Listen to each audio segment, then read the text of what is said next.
Welcome back, students, as we prepare for another episode of DC Graduates. I'm one of your teachers, your doctor recommended dose of nerdiness, aka your nerd today, Carlos Rodriguez. And as always, I'm joined by my teacher in crime, Sly. How are you? I'm great. I'm so excited to be here with not just one, but two of my favorite humans on the entire planet to talk about our collective favorite thing, good superhero shit. Man, it's been a while, ladies, gentlemen, and my non-binary people. It has been a long ass time. But before we get into our topic of the show, let's kick it off to our special guest lecturer. He's a co-founder of Point in Progress, formerly of Point in Progress, Dual Shockers, and Tech Raptor. He is Mario Rivera. Mario, how are you?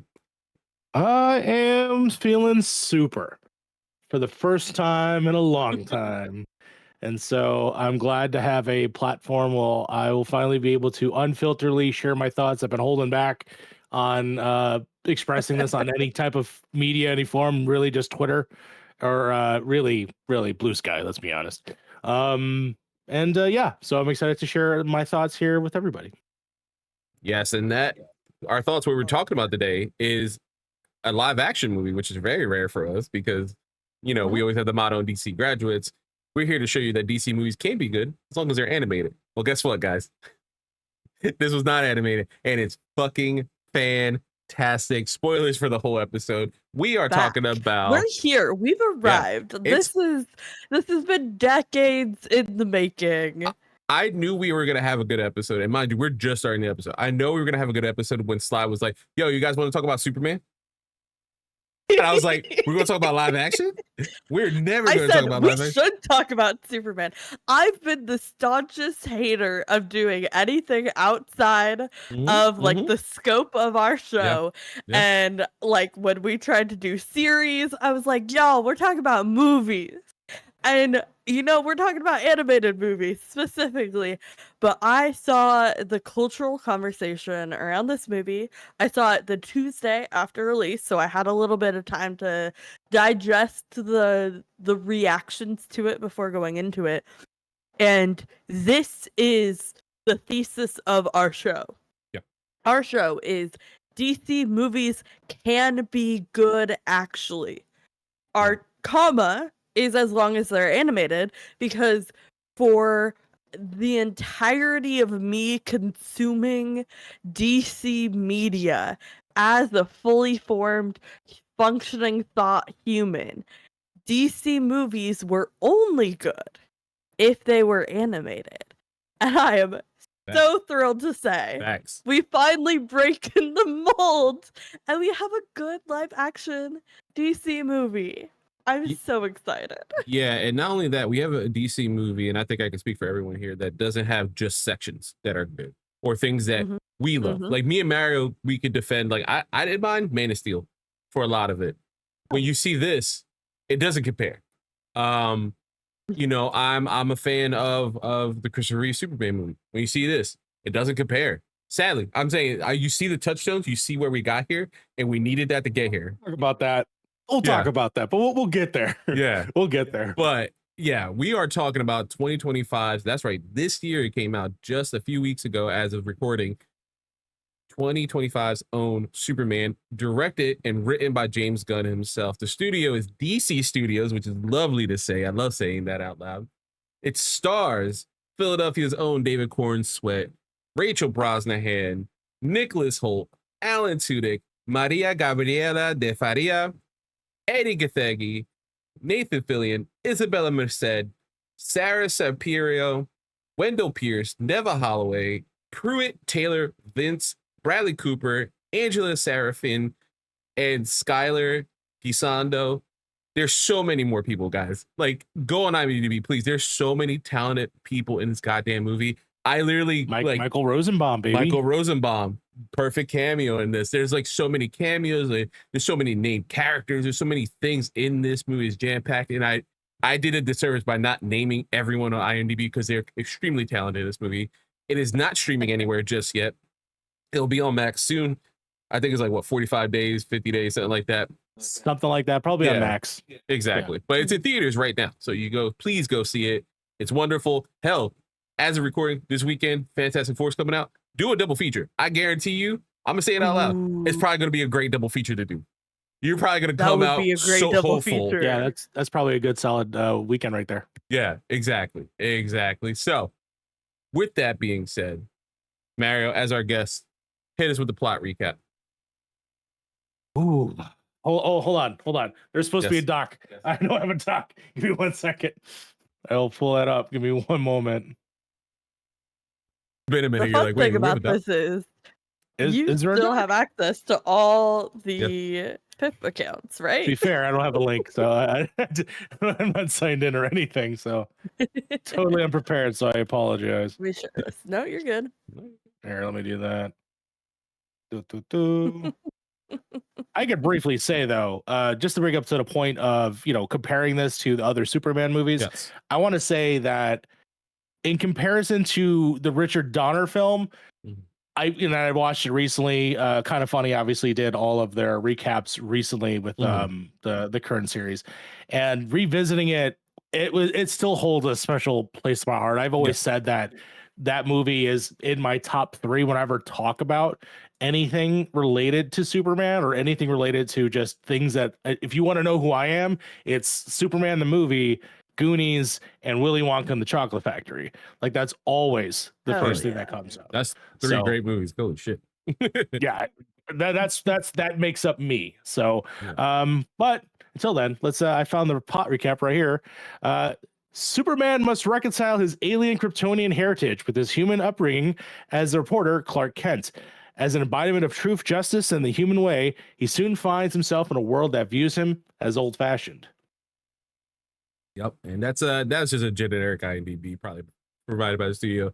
No Mhm. special shout out for the plot recap. But Mario, hit us with these comic book characters.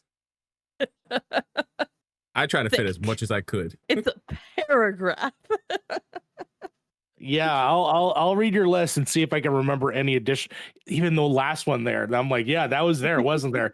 Okay, comic book characters are Superman, Krypto, Lex Luthor, Lois Lane, Superman robots, include from All Star Superman, Jor-El, Laura-El, Jonathan Kent, Martha Kent, the Engineer, Eve Tessmacher.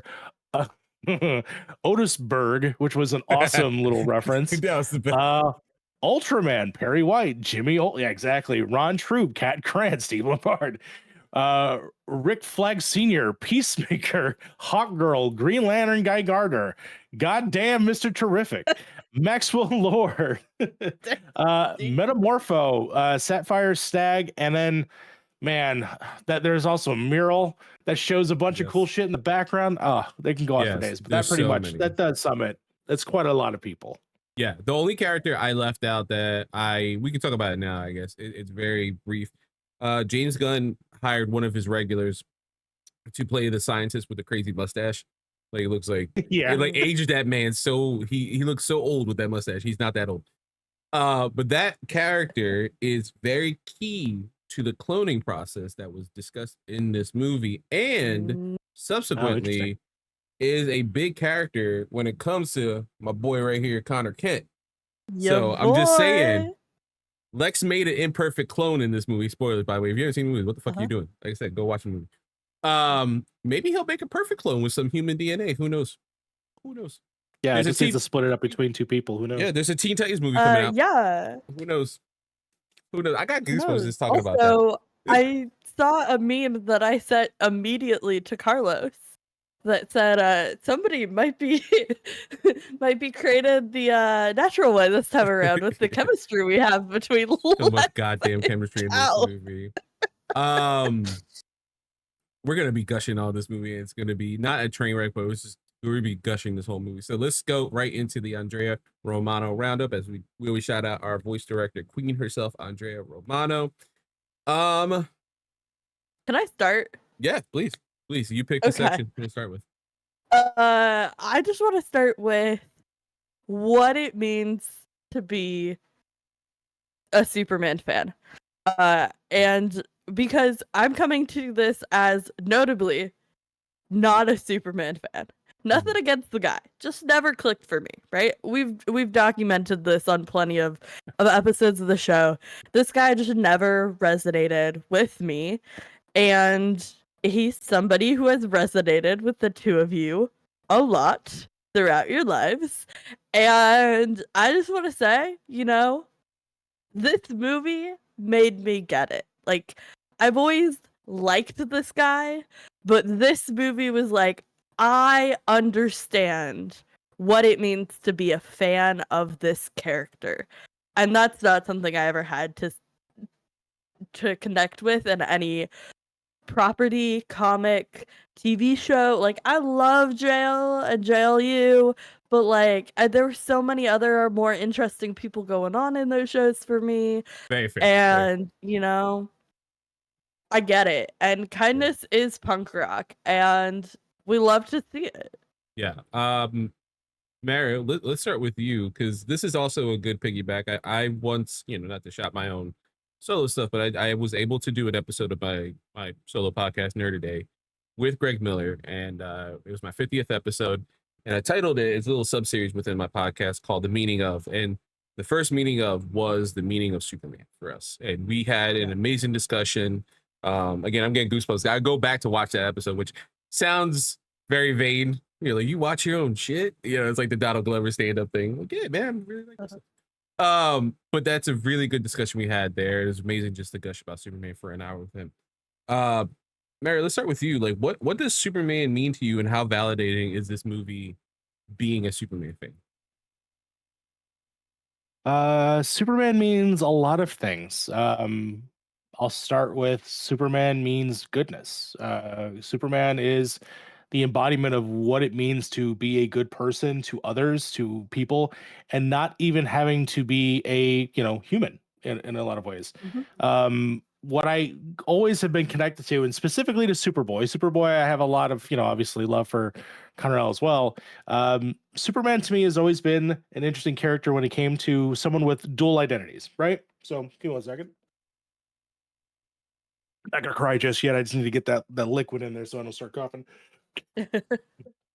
But essentially, as someone who has talked previously about being somewhat of a mixed race, seeing multiple worlds, seeing both a loose Hispanic heritage, loose Italian heritage, and where do I find that in the middle? Where I basically come together with those two cultures, and how do they clash and identify, and where I go? And I see that a lot in Superman as both being originally Kryptonian, but has been raised in a world where he's treated well with wonderful parents and has an upbringing that really resonates with people all over the world. He's just a simple, farm kid from Kansas who grows up and decides to be one of the best people on the planet.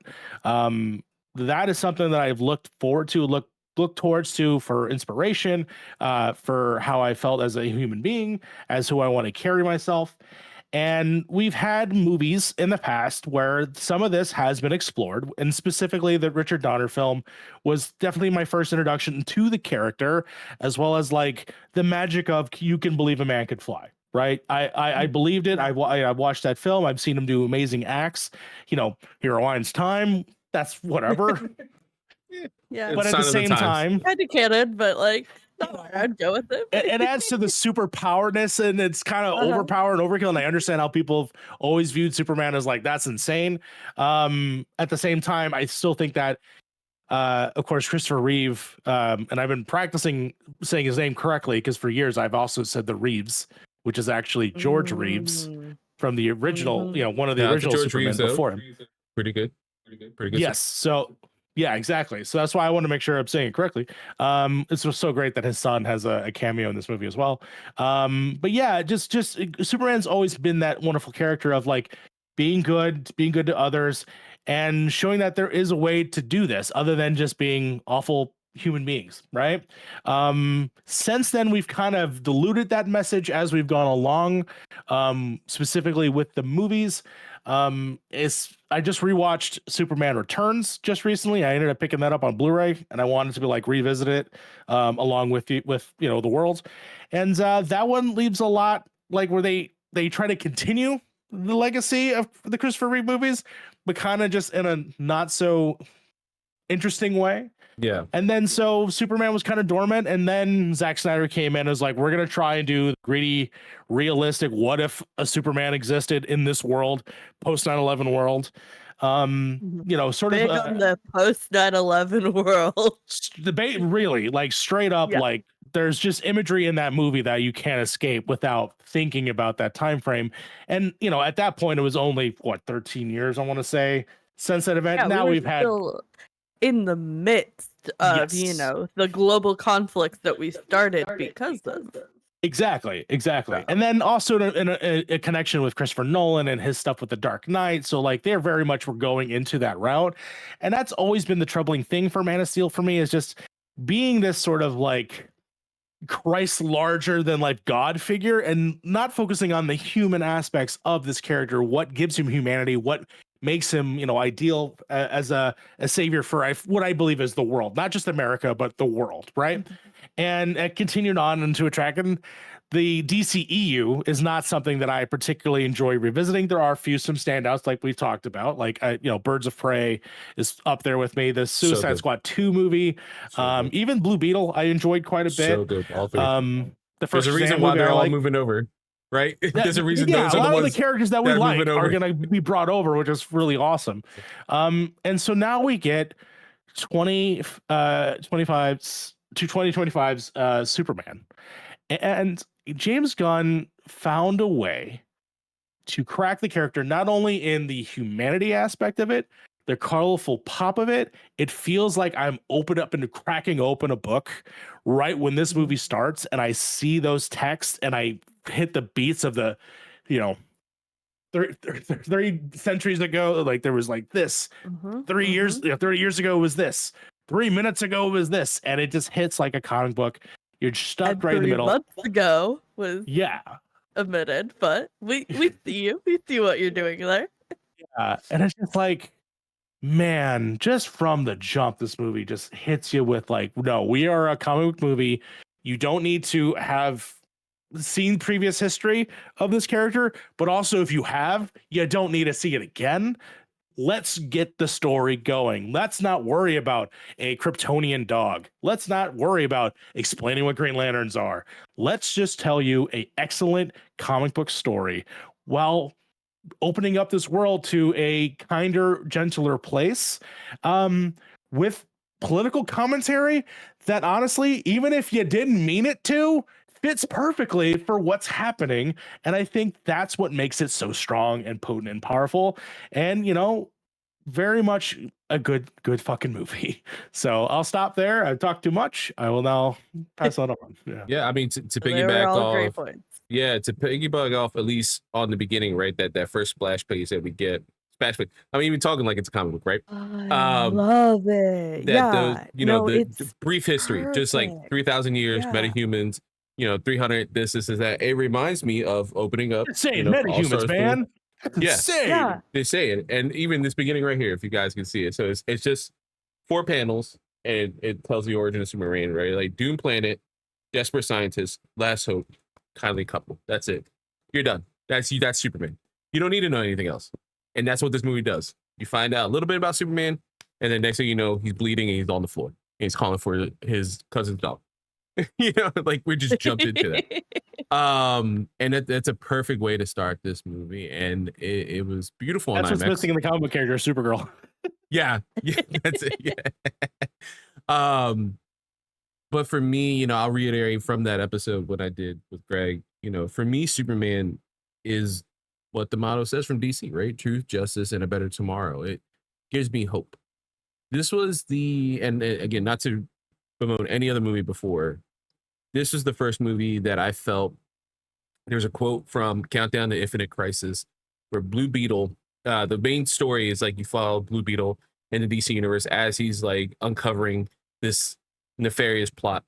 I'm not with that happens to be Maxwell Lord, which is the character we see in this movie. And we're talking about Ted Kord. So Ted Kord, Blue Beetle, going through all this stuff, and he's having trouble with some villains. Superman just happens to be in the area, stops by, drops down, helps Blue Beetle, and then looks at him and just talks to Ted like it's nothing.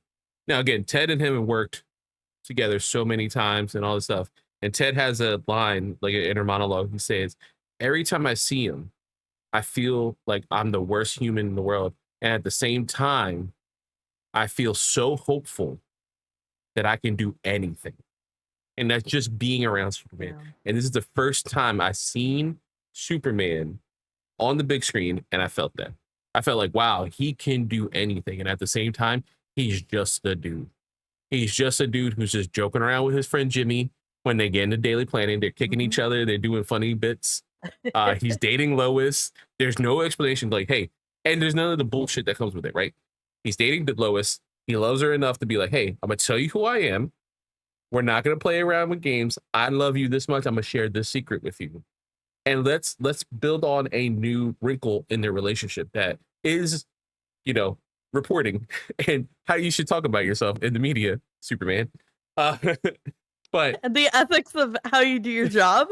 yeah, very important, Clark. Yeah, very important. it's Lois, you know, following her code of what she does as a journalist, Yeah. applying it to something that obviously she can see the faults in, but also doesn't want to, you know, push that boundary because she doesn't know where she'll go with herself because she's not trusting in known relationships. And so this is why she doesn't believe she's created relationships, but clearly they're fucking awesome together. I knew this movie hit and this movie was good today when I got into work. And I spoke to my coworker and she said, hey, I was like, what'd you think of the movie? I'm like, what'd you think of this character? And she said, what'd you think about Lois? And she's like, at first I hated her. And I was like, wait, what? I was like, would you not like Marvel's Miss Maisel? Like, what are you talking about? And she's like, she just kept harping on Clark. I'm like, that's why I love her, because she ain't giving them no crap. Like, that's just why they work. This is why Lois is the perfect partner to Clark, because they complement each other. Like, she makes him better. She makes him a better human. Perfect compliment. Yeah, she They makes make him a each better other hero. better in Yes, such an exactly. incredible way. And it works. It works so well, and the instant chemistry between the two was fantastic. But Superman for me has always been tied to big moments in my life. It's been really weird. It's been very strange. I keep a piece of Superman with me everywhere I go. It's something I picked up from Mark Waid, who wrote is it Kingdom Come? And he wrote Birthright. I believe he did, yes. Yeah. So great Superman writer. He's amazing. And he said, still haven't read it. oh man, it's gonna hit so much more now that you It's like been on Superman. my bookshelf or my nightstand for months. It's gonna hit I'm so putting it hard on when the bed. it's going gonna bed. hit so It's hard happening. once you get through the book and like the crux of the like conflict between Superman and Gog. It's gonna hit so well. I'm pretty sure he has Mark Waid has a small cameo, not a on camera cameo, but a lot of the street signs. Yeah. I think like Jurgens and I think him as well. Yeah, there's a nice shout out to all the previous writers in Superman lore that have really contributed to the stories that we got here. But he said in Comic Cons and stuff that he carries a piece of Superman. So I have a keychain, I have a tattoo, you know, things like that always stay with me. But when I was in high school, this is when it really, really clicked. When I was in high school, my first day of high school, you know, was unfortunately that terrible event called 9/11. Got to go home early, all this stuff. School that week was weird. Came back the next week, there was a delay. Smallville premieres on the WB. Big Superman fan, watch that episode. Not knowing, I'm just like, hey, it's just following Clark in high school. Assuming, because the man looks like he's 55, that he's gonna be like maybe a junior in high school. No, this 24-year-old man is playing a 14-year-old man. And he started high school just like I am. And he's trying to figure out high school just like I am. And he's going through all this high school stuff that I'm going through just like I am. And, you know, he's dealing with hormones and he's dealing with all this other stuff and trying to figure out his place in the world while being this superpowered person that doesn't know where he belongs, who he belongs to. And I've always connected with that, not knowing who my father was and not always wanting to know and all this other stuff. And then we get to senior year, goes to prom. I don't get to go to prom. Lifehouse plays. I picked that song for my wedding song, guys. I don't know if you know that. You and Me is my wedding song. Shout out to Tara for letting me have that. That's so cool. So I finally the coolest. She really is. She's very, very, very loving. So yeah, I finally got to have that song and have my prom night basically with my wife. And I also walked into John Williams' Superman score. That's how we walked into the venue. But it's been weird. And then, flash forward so many years later, and oh man, it's time for a new Superman movie. And I'm in this new adult, like, I don't know what's going on. Everything feels dark, period. Man of Steel shows up. And it works, it helps. And then years later, I get my kids, and Lois the Superman starts on the CW, and it's Clark navigating parenthood with 2 kids like I have, and just trying to figure out how to do the Superman thing, the Clark thing, and be a dad. And the stories that we get out of that. Now, I'm not completely done the series, but the stories we get out of that has been so amazing and so touching and so weird that like Superman just ties into my life in such a weird way, and so perfectly like synced up that like God forbid when they lose the rights to Superman in a few years, like I don't know what's gonna happen in my life. That scares the hell out of me just because we're so synced up. But Get excited for all the horror spin-off Superman movies we're gonna yes, get. and Marvel Superman when we get down there in 10 years. But it's Superman has been so touching and so similar to Mario. Like it's been something that I have, strived to be. I always joked around that, I wasn't raised by my parents. I was raised by Martha, Jonathan, Kent, and I was raised by, May Parker. Cause shout out to May Parker. She's really good. So those 3 I always say raised me, and there's a couple family members be like, really, you gonna say that? I'm like, dude, when life was shitty, when I'm just crying in a corner, depression, anxiety, all this stuff, I pick up a book and I'm just transported. There's no care. I don't live in North Philly. There's not gunshots going on outside. I'm not seeing people kill themselves. I'm not seeing drugs. I'm not seeing all this stuff. I'm seeing a man just try his best every day. Just try his best. And these things have been so amazing. This is my Bible. This is what I subscribe to. This is what I believe. Because this has helped me more than anything in life. So much so that I branded my body with it. That's how much it means to me. Like I want to see it every day when I take my shirt. Hell, I named my kid after him. Like a family. Are you kidding me? I named my kid after him. I was gonna say you have a little bit more permanent than a tattoo as well. Yeah. Like I have I just it's just been so perfectly entwined. And this movie really encapsulates what it means to be a Superman fan. It's so validating and fly to hear someone like you and so many other people like you who were like, hey, like I don't hate Superman, but he's just not my dude. And then watch the movie like, I get it. I fucking get it. And so many of us that they love Superman. They got their hooks in me. Yeah. So many people who love Superman then see this and be like, finally, man, we've been waiting.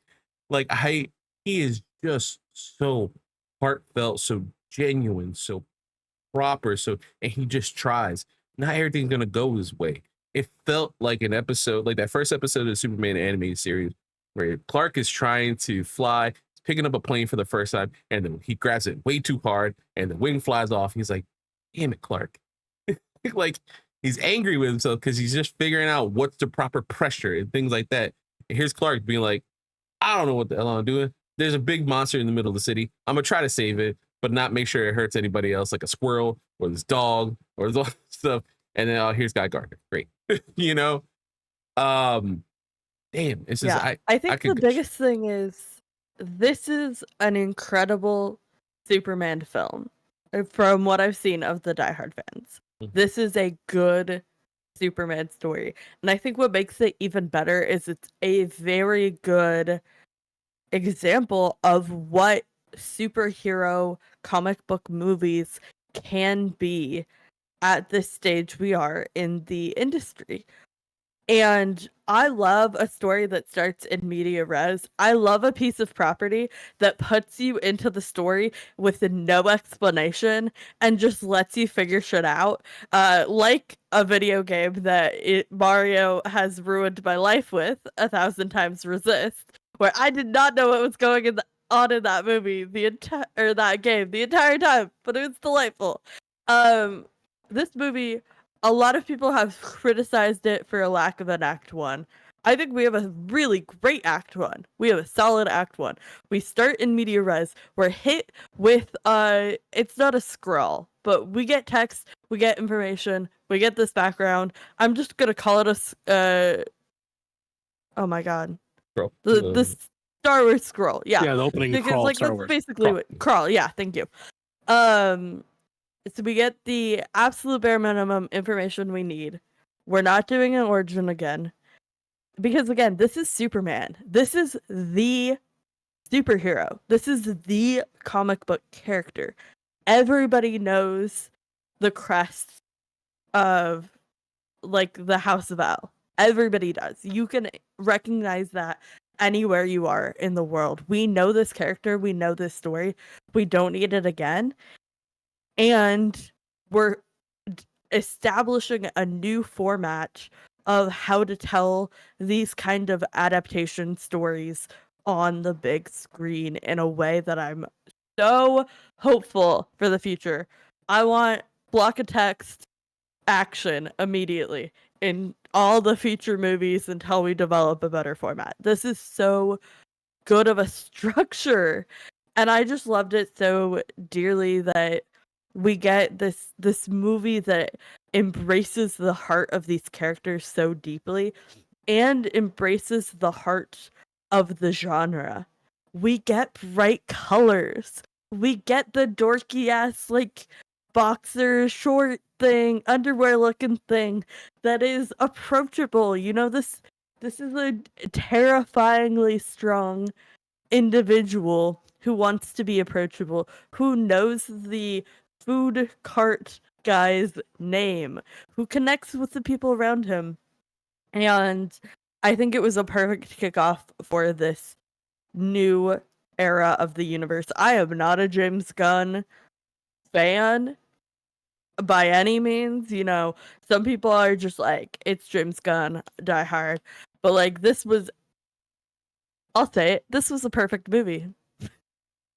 I mean, to be fair, honestly, I kind of feel that way with you too, Sly. Okay. You know, the James Gunn of it all, we could talk about that because when we covered the actual first section of this new DC universe, even though they won't say it because this is theatrical, of course, that's why we advocate for animation. Creature Commandos, that was very much in the vein of, hey, James Gunn, you can do whatever you want. You know, you want to go rated R, go ahead. And he did, and you know, it's like you've had your faults with that movie, with that series. Some of it didn't. Yeah, and very valid points. You made very valid points in that episode. I agree with you in so many of them. Even though like I enjoyed it, that doesn't mean like that doesn't take away your opinions of those. Right. Yeah. And I think it you know, it's not a perfect series, but it is an interesting way to start this universe in Creature Commandos. But seeing this, it's a complete vice versa of what Creature Commandos was, and that's not even a bad thing to say. Now I'm starting to get an idea of what this universe is with two pieces of media in, right? James Gunn has said everything is going to be different moving forward. Peacemaker season 2, which premieres next month on HBO Max.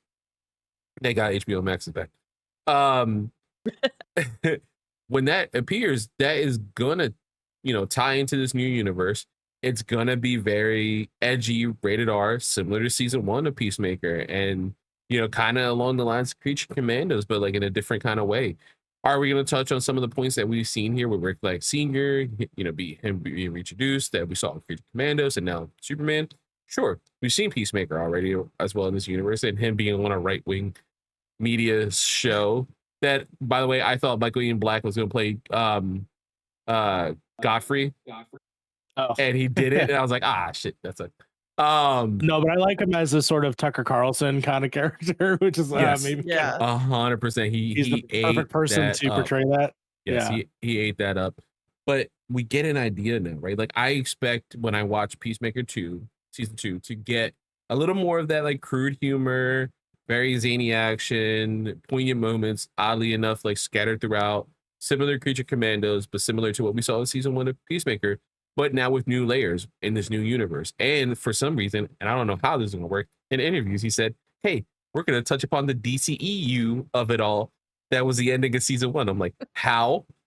That's going to be interesting. Oh. And apparently I we like have to it. watch season 2 because that's going to touch upon what the rest of the Gods and Monsters is going to be. But Yeah. now I we will know. say, Yeah. you can watch season 2, and I won't, and then we'll see how it Fair. affects our viewing experience moving Very forward. fair. Very fair. And I think that might be the best idea. That's very fair. It's funny though to see the dichotomy of James Gunn, to see them do Creature Commandos, do Peacemaker season 1, and now season 2 coming up, Yeah. and seeing Superman, and they are all the same person and just different facets of this one man. You know, yeah. so James Gunn comes from you know, an interesting past of being involved in the Tromus films, which basically is a series of movies that are made super cheap. They're just a production company, I believe, in New York, and you know their whole thing is like, what is the grossest thing we could put on film? Whether it being, you know, what is it? Oh my god, I'm spacing. Oh, Toxic Avenger Yeah, it's okay. or Tromeo and Juliet, or Sergeant Kabuki Man, Class you of know, Nukem just like, High, yeah, whatever, like super tropey stuff that they were doing, and Wow. like he comes from that history, that world. And when you give him full rated R, and I actually still have not seen Super, which I will try to correct someday, but I feel like James Gunn is best. He uses those techniques, but then he puts that, when you put a sort of guard on him, specifically, think of it as like a haircut, you know, those like little guards that go on the razor. Then I feel like it's a fine tooth comb of him being able to get to something a little bit more palatable for people. Like for instance, Guardians of the Galaxy to me is just such a great example of like, you put it on the PG-13 setting, it can go in certain directions that are like, you know, there's fucking Jackson Pollock painting references in there. But like, I think there's a certain level of like, it's able to sand off the edges that I feel like James Gunn can approach. And to be fair, he's been doing PG-13 movies for so long. Like he wrote the Scooby-Doo movies. Like the 2 movies that came out, he wrote those. Dawn of the Dead. I feel like there are definitely elements of stuff here where I'm kind of happy that we have a medium of like, we can see him in different facets. Like you can see him in full R if you really want to. You can see him as a team ensemble film, which he does quite a bit very well. But then like, here's what if he takes an honest to good take of like a character with a certain ideology, and then he ends up, in my opinion, succeeding the most here. And this is actually what I was a little bit worried about this movie, was like, I know that he's great with ensemble films. How can he handle this one character and give him justice? But then I started seeing, you know, Guy Gardner's in here, Hawkman's in here. Like now he's balancing all these other elements. And then I saw the cast, obviously, for you know, the Daily Planet. I figured they were only going to be there for, you know, a scene or two. I didn't expect them all to have extended parts later in the film as well, which is really funny. You know, I was kind of worried about that, but it's just, all it is just hitting on all the things that he's really owns in on in this format. So like, keep doing PG-13, man. Like I really respect it. I like Peacemaker quite a bit. I actually enjoy what he did in the first season. I do think, and you know, you guys talked about Creature Commandos previously, and there are things that I do respect of it. I think I'm more on Sly's side when I think about that show. And ultimately, I think that this is the true start. This is the true start of this universe, which really, thank fuck God. Did remind me, I do have a single gripe with this movie. I have a major gripe with this movie. For me specifically, there were so many instances of eyeball horror throughout this entire thing. When we have the kaiju fight, they're hitting it in the eye. There are like 3 different scenes where I was like about to gag sick to my stomach with the eyeball horror of it all. That was James Gunn playing around. He was like, let me see what I can do. You know, I'm gonna still be weird about it. Yeah, you know, like here's my horror aspects of the character. Like to me, it was the engineer flooding his eyes, he's throwing it up, and just like, yeah, so that gross. was dope. You know, I want to piggyback on what you said, Mario. Like, you know, he's in a PG-13 setting, you know, having the guard on and kind of do that. It's crazy too because it's a self-imposed guard. He's the lead of DC Studios. He could do whatever he wanted. If he wanted to make this Superman movie rated R, he could have.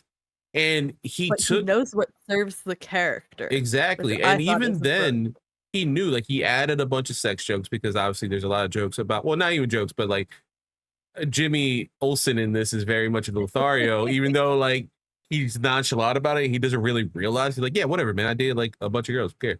Like he's not. He doesn't I think about it. wonder these. Jimmy My has favorite Jimmy game. Olsen. Yeah, well, he does have game. Don't get me wrong, but even the book you keep showing, All Star Superman, and even previous history, my boy's been gender fluid for years, and so like he'll take it either direction that he can Yeah. get it from. Exactly. So Exactly. good on him. And the funny thing is, like, there were some overt sex jokes apparently in the movie. He watched it, took a pass at it, and was like, "Nah, too much. Let me cut back."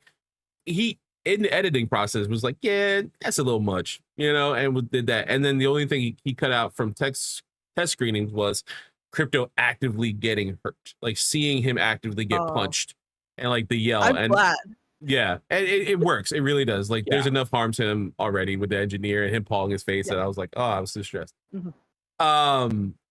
He did such a great job, and it's gonna be interesting to see because now he's picking and choosing teams, right?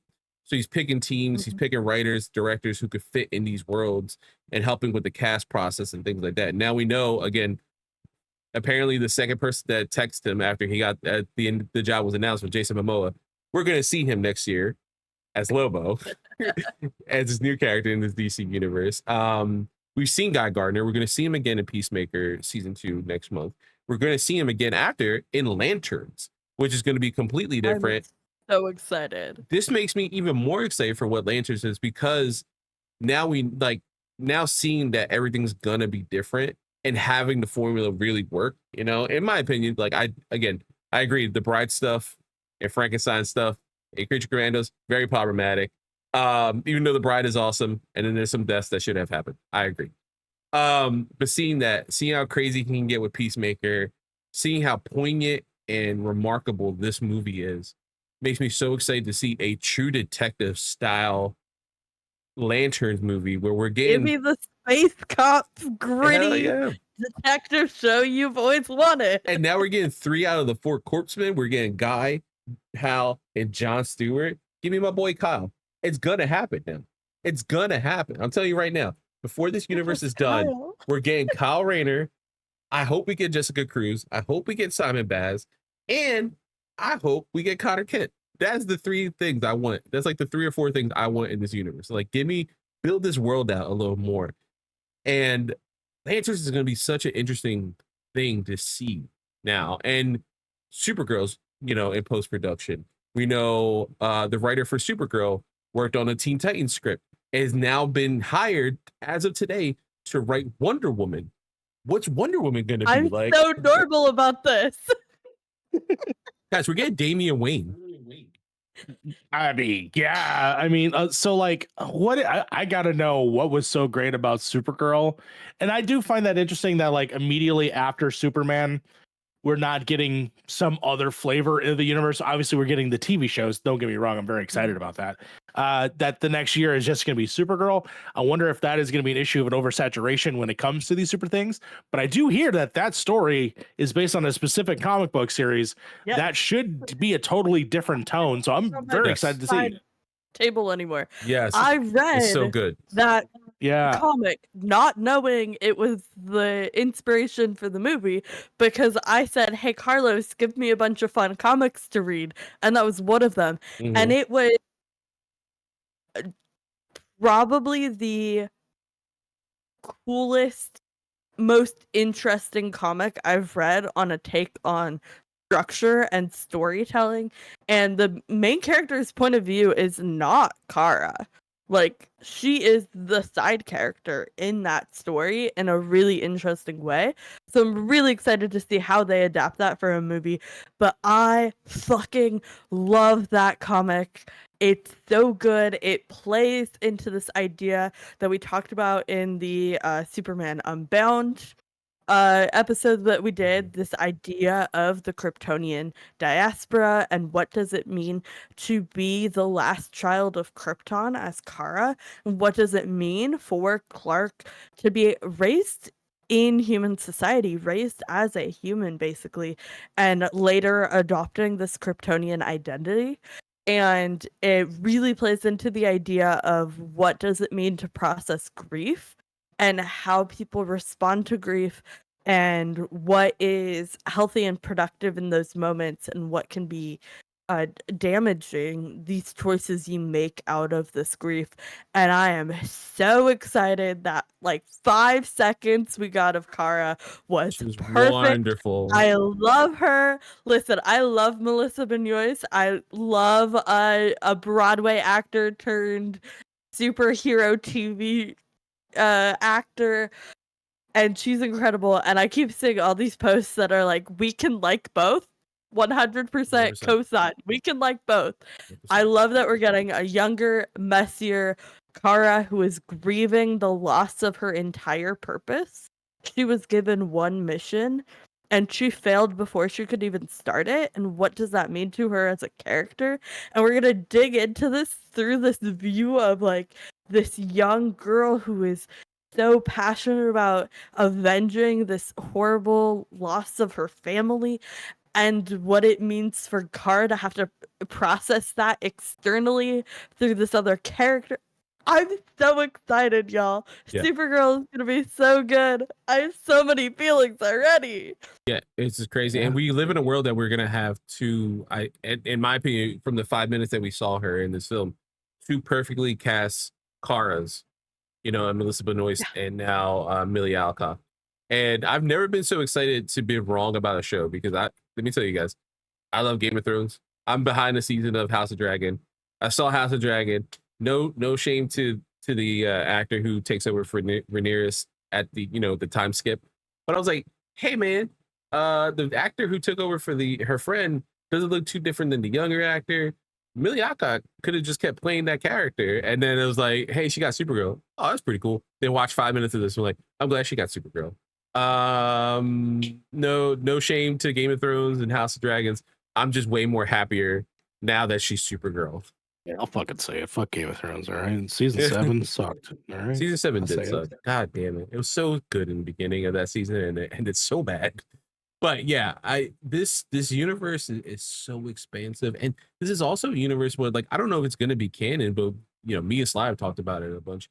We're getting a stop motion / puppeteering Jason Todd and Dick Grayson movie. Yeah.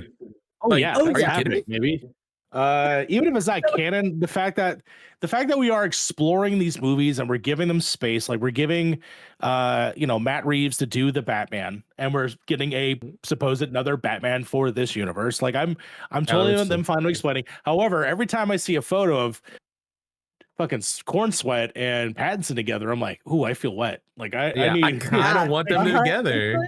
Very I kind of want to attractive see duo. them meet. Like this is bullshit, Yeah. but it's fine. I mean, they'll find someone perfect. I've been seeing these photos of this Spock guy, this guy from Ethan Peck, whatever his name is. Yeah. Yes, that's right, because he's Gregory Peck's like nephew or some shit. Yeah. Yeah, he looks good. So put him in the cut. I'm obviously going for Alan Richardson, but that's just me because I like Reacher. Alan Richardson is Jensen Ackles for me, but yeah, who knows? Jensen I'm Ackles down as well. Yeah.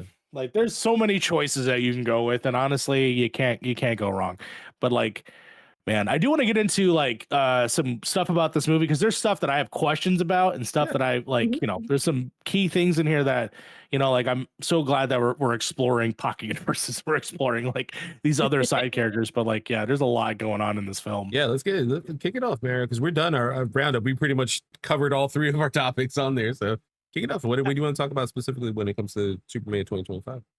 So I do want to talk about the biggest change of the Superman lore as of this iteration. Obviously, in terms of the movies that we've seen previously, he's been sent from a dying planet by Jor-El and his mother, and the message that the father gives to the son, it's something sort of that he like takes that like he needs to be the best of all of us and blah blah blah blah. This movie flips it on its head and honestly gives it, and I won't say the Batman treatment, but I'll say the Telltale Batman treatment of yeah, if you played that game, you know where we're going. Yeah, you know exactly what I'm talking about.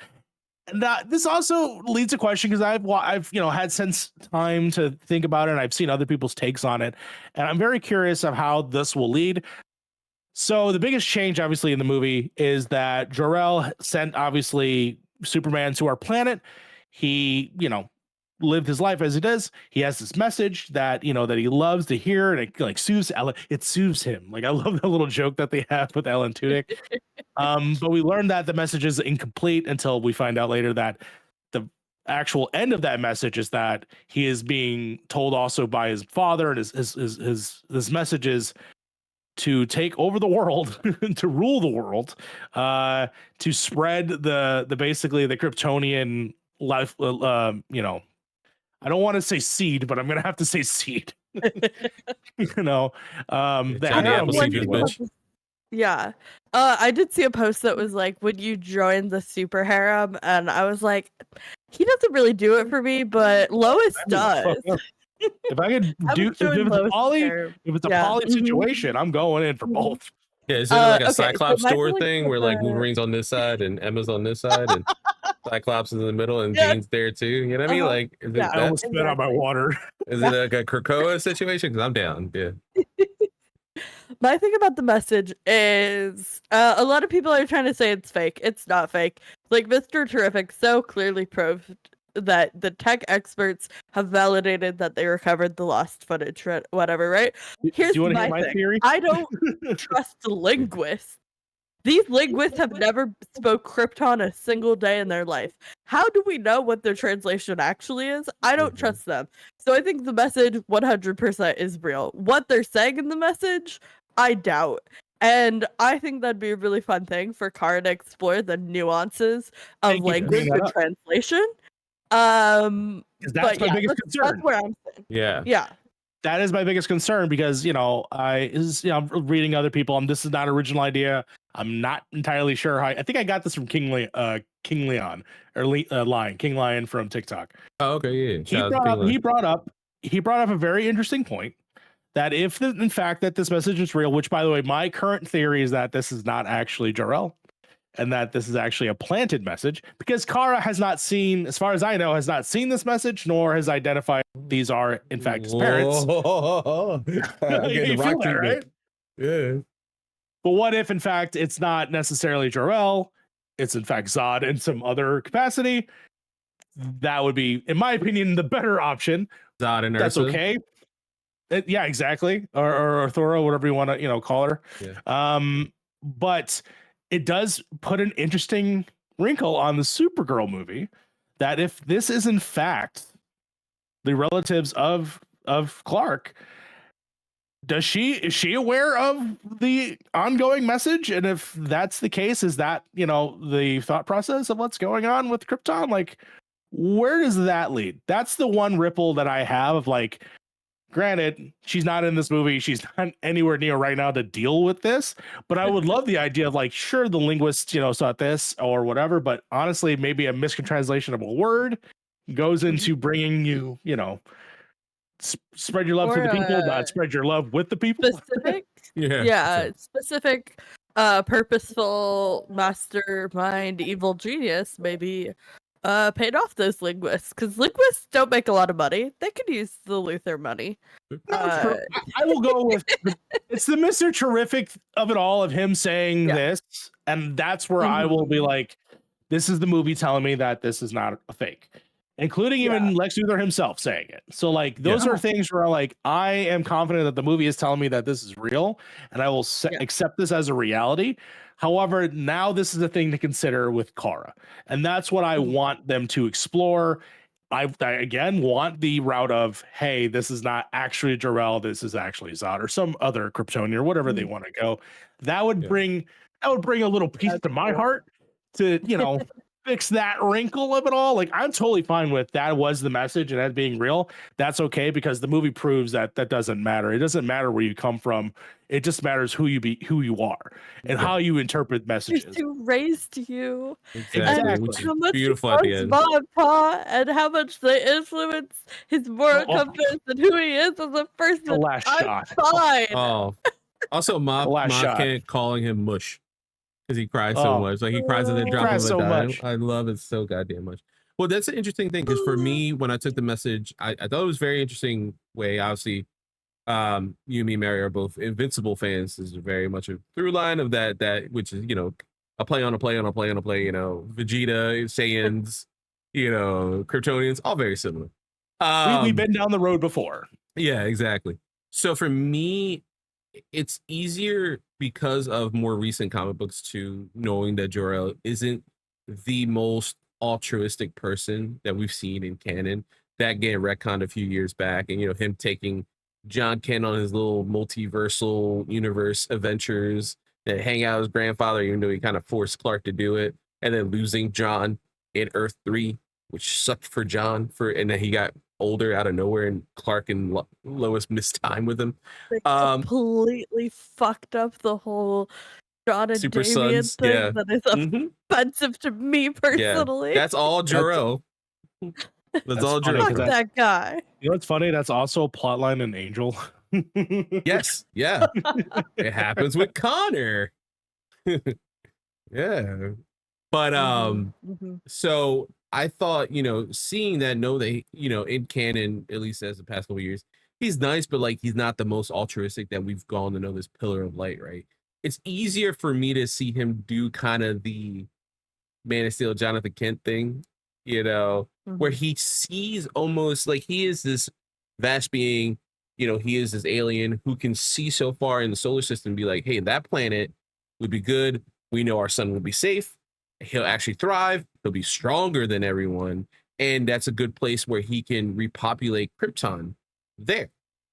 I see it as us taking it very negatively and then being very literal about it and being like the ruling part, that was the part that messes me up the most in the message. But like hey, get many wives, rebuild Krypton. I was like, I get where you guys are coming. It's easier to see the alien of it all. If it is a Jor-El and Lara that's like, hey, just repopulate, make a new Krypton. The new Asgard of it all. Exactly, right? Like let's crossbreed, let's make sure that our way of life survives in one way, shape, or form. And they're looking out not only for their son, but their culture. It's not going to be pretty. It's not going to be great. I don't condone it, and it still hurts to see a Jor-El and Lara that would do this. But if that is the message, then yeah, I think it would be interesting to have conflict, because I do think that your parents are not, you say what they will, are not parents all are not infallible. Yeah, not infallible, right? So the idea that that the Kryptonians meant well, but what they were saying, thus has a conflict within Clark of like, hey, like there are certain things that you need to come to know, especially about this particular people. The whole reason why Krypton explodes, and also why nothing is done about it except for the thing, is because you were not following the wisdom of that people, because they were ignorant to the fact that their shit was going to explode. You saw the head before the trees, right? The capitalism of it all. Exactly, right? It was exactly that, thinking that they were the most important place. For them to have a disagreement, that's what I would love to be explored. If we get explored, if that's in Supergirl, if that's in a sequel to this, like I would Omega Men with Kyle Rayner. Something. Just give me something. Who knows? I know for a fact, and this is not like speculation or anything. This is official casting news. We know that David Krumholtz and Emily Beecham will be in Supergirl, playing Zor-El and Alora in Z. Supergirl's and Kara's parents. So we will see them, whether that be a flashback. We know that their section of Krypton, specifically in older canon at least, survived for a bit longer. So that's why Kara's a lot more fucked up, is because she got to live a life and constantly see her people get taken out. Yeah, more and more people die in front of her, including her parents. And she's older. She's not a baby, when she gets thrown. Yeah. She has all that trauma. So who knows if we get a Zor-El who can, is going to agree with his brother and be like, hey, yeah, no, this is your mission. This is what you do. Or, hey, is this Jor-El? Like, nah, that's not Jor-El. And it's like Michael Rooker is Jor-El, I would love to. That'd be fucking great. That's how you put that guy in that film. I know he was a voice in one of the robots, but that's absolutely that's how you physically put him. But shout out again to Philly's own Bradley Cooper playing Philly's own David Cornsweat's father. I was like, hey, I see what you guys doing. This is for me. And Liberty One was in the background in Philadelphia. That was cool. Yes. No. Okay, Yeah. yeah. I do want to talk about the relationships in this film because we get a lot of good relationships. We get the parents, we get the Krypton parents, we get Lois and Clark, we get the Daily Planet staff, we get the Justice Gang, and the way that all of these were developed in like 2 hours and some change so expertly was so well done. All of the character development in this film, I feel like, was exactly what I needed from each of them. So I would just love to like get your thoughts and feelings about like which characters do you think really stood out in how they were serviced by this film? I mean, obviously, like Lois and Clark is Lois and Clark. Like Yes. they're doing the thing. I have a secret delight that I like to bring up. I know this is the wrong podcast to talk about secret delights. That's a totally different brand. But you know what? Eve Tessmacher is the hero of this movie. Yes, she is. Honestly, Eve I love her Tessmacher so and much. Malik are like they're like the two heroes of the story. And it's crazy The that when real you really think heroes. about it, they really are the ones that saved the day, Yeah, truly. And it's really an act never of kindness forgot of giving falafel eulogy to Superman. Oh, The article at the end that's written by Clark Kent. Oh, that's how you're supposed to write articles, Clark, not by yourself, jackass. Real. He But is good no, at you're right, journalism man. when he's not writing about himself. Are you talking about yourself in the third person? No, I'm just test this out. putting You out something. gotta say off the record. Oh, I loved it. But I love Eve. Eve is such a great character, and that's a great touchstone, to talk about like her role of it all, because she is really a linchpin, right? Like she Richard Donner original. Yeah, and she seems like this very much like vapid girl, who doesn't know anything, and she strategically is taking a girl taking selfies with mutant toes saves the world, maybe the multiverse. At that. And I love that she can be this kind of self-absorbed, vapid, girly girl, just kind of like, putting on this appearance that really isn't too much for show. Like there is deep intelligence there, and we see it throughout every single action of hers. She's taking photos, documenting evidence. She is manipulating her way into the most important rooms and conversations happening in the world just by putting on this kind of bimbo personality. But we see that that's like truly who she is when she interacts with Jimmy, and she's just using it to her best ability.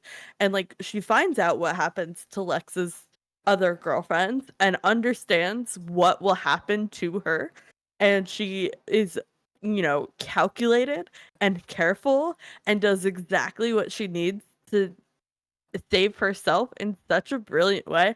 And I love that we're getting this kind of new rise of feminism that is going away from the you can't be feminine to be a feminist, which was really reductive of like the late aughts to mid 2010s. Like that was such a cultural conversation, and we get this like absolute like girly girl, like bimbo head in the clouds character who's also like deceptively like manipulative and smart and doing the absolute most and goes on to save the world. I love that for her. Shout out to Eve Tessmacher. She's the best. And May gets the man that she actually cares about. Gets the guy. Like he smiles at the end. I love that. Apparently that was shot 3 different times. One with the sort of just blank stare of like, oh no, what am I getting myself into? This sort of like blank stare, but then it turns into a smile to the one that we got, which of course is he just smiles. Yeah. And that's cute. It's a cute moment. And whatever future that has, and I don't necessarily think that there is, but just for the moment, Eve, finds a way to, like you said, initiates into, she's at the fucking Fortress of Solitude. She has no reason to be there. And the fact that no reason to be there, but she tricks her way onto that expedition. Yeah, And like Lex just allows it to happen, which is a fault of his own, to be honest. Oh, yeah. Listen, he's not going to make that Fuse- mistake again when Mercy Graves comes on board. Oh, That's my other he's gonna hope. have to. Well, the thing is, he's gonna have to create his girlfriend with AI and make a robot. Gosh. You know, like that's essentially he can't Yeah. rely on human emotions at this point. Yeah, he's really going to be Yeah. Elon Musk then. His Straight mind is up. being a Nazi. Again, Lex hating aliens, I fucking get it. I get Yes. it. I don't agree with it. I get it. He literally hates space. I'll say it a million times. We get angry comments all the time on Point of Progress YouTube. It makes me so happy when people complain about it when I talk about this. Lex hating space aliens makes sense. I don't agree with it, but guess what? He don't like the illegal aliens. You know what I mean? He's cool with the wands and everybody else. He ain't cool with the Martians and the Kryptonians and all that shit from outer space. Man, when he said what the he was talking about, I think Superman is just like, yeah, no, I'm not into Martians. Or what did he say? Yeah, I'm not into Yeah. Martian or whatever. And then Yeah. he's like, Kryptonian is like same difference. Like, Yes. Yeah. He's exactly. xenophobic in the truest sense. Like in the truest sense. And I Yeah. for one appreciate it. You know what? Like if you're gonna hate, at least you hate something that as earthlings we can all understand. Not agree, understand. Yeah. Did he manipulate almost conflict. world war and genocide into happening just so that he could get some land and always some about people to land. rule over? It is always about land.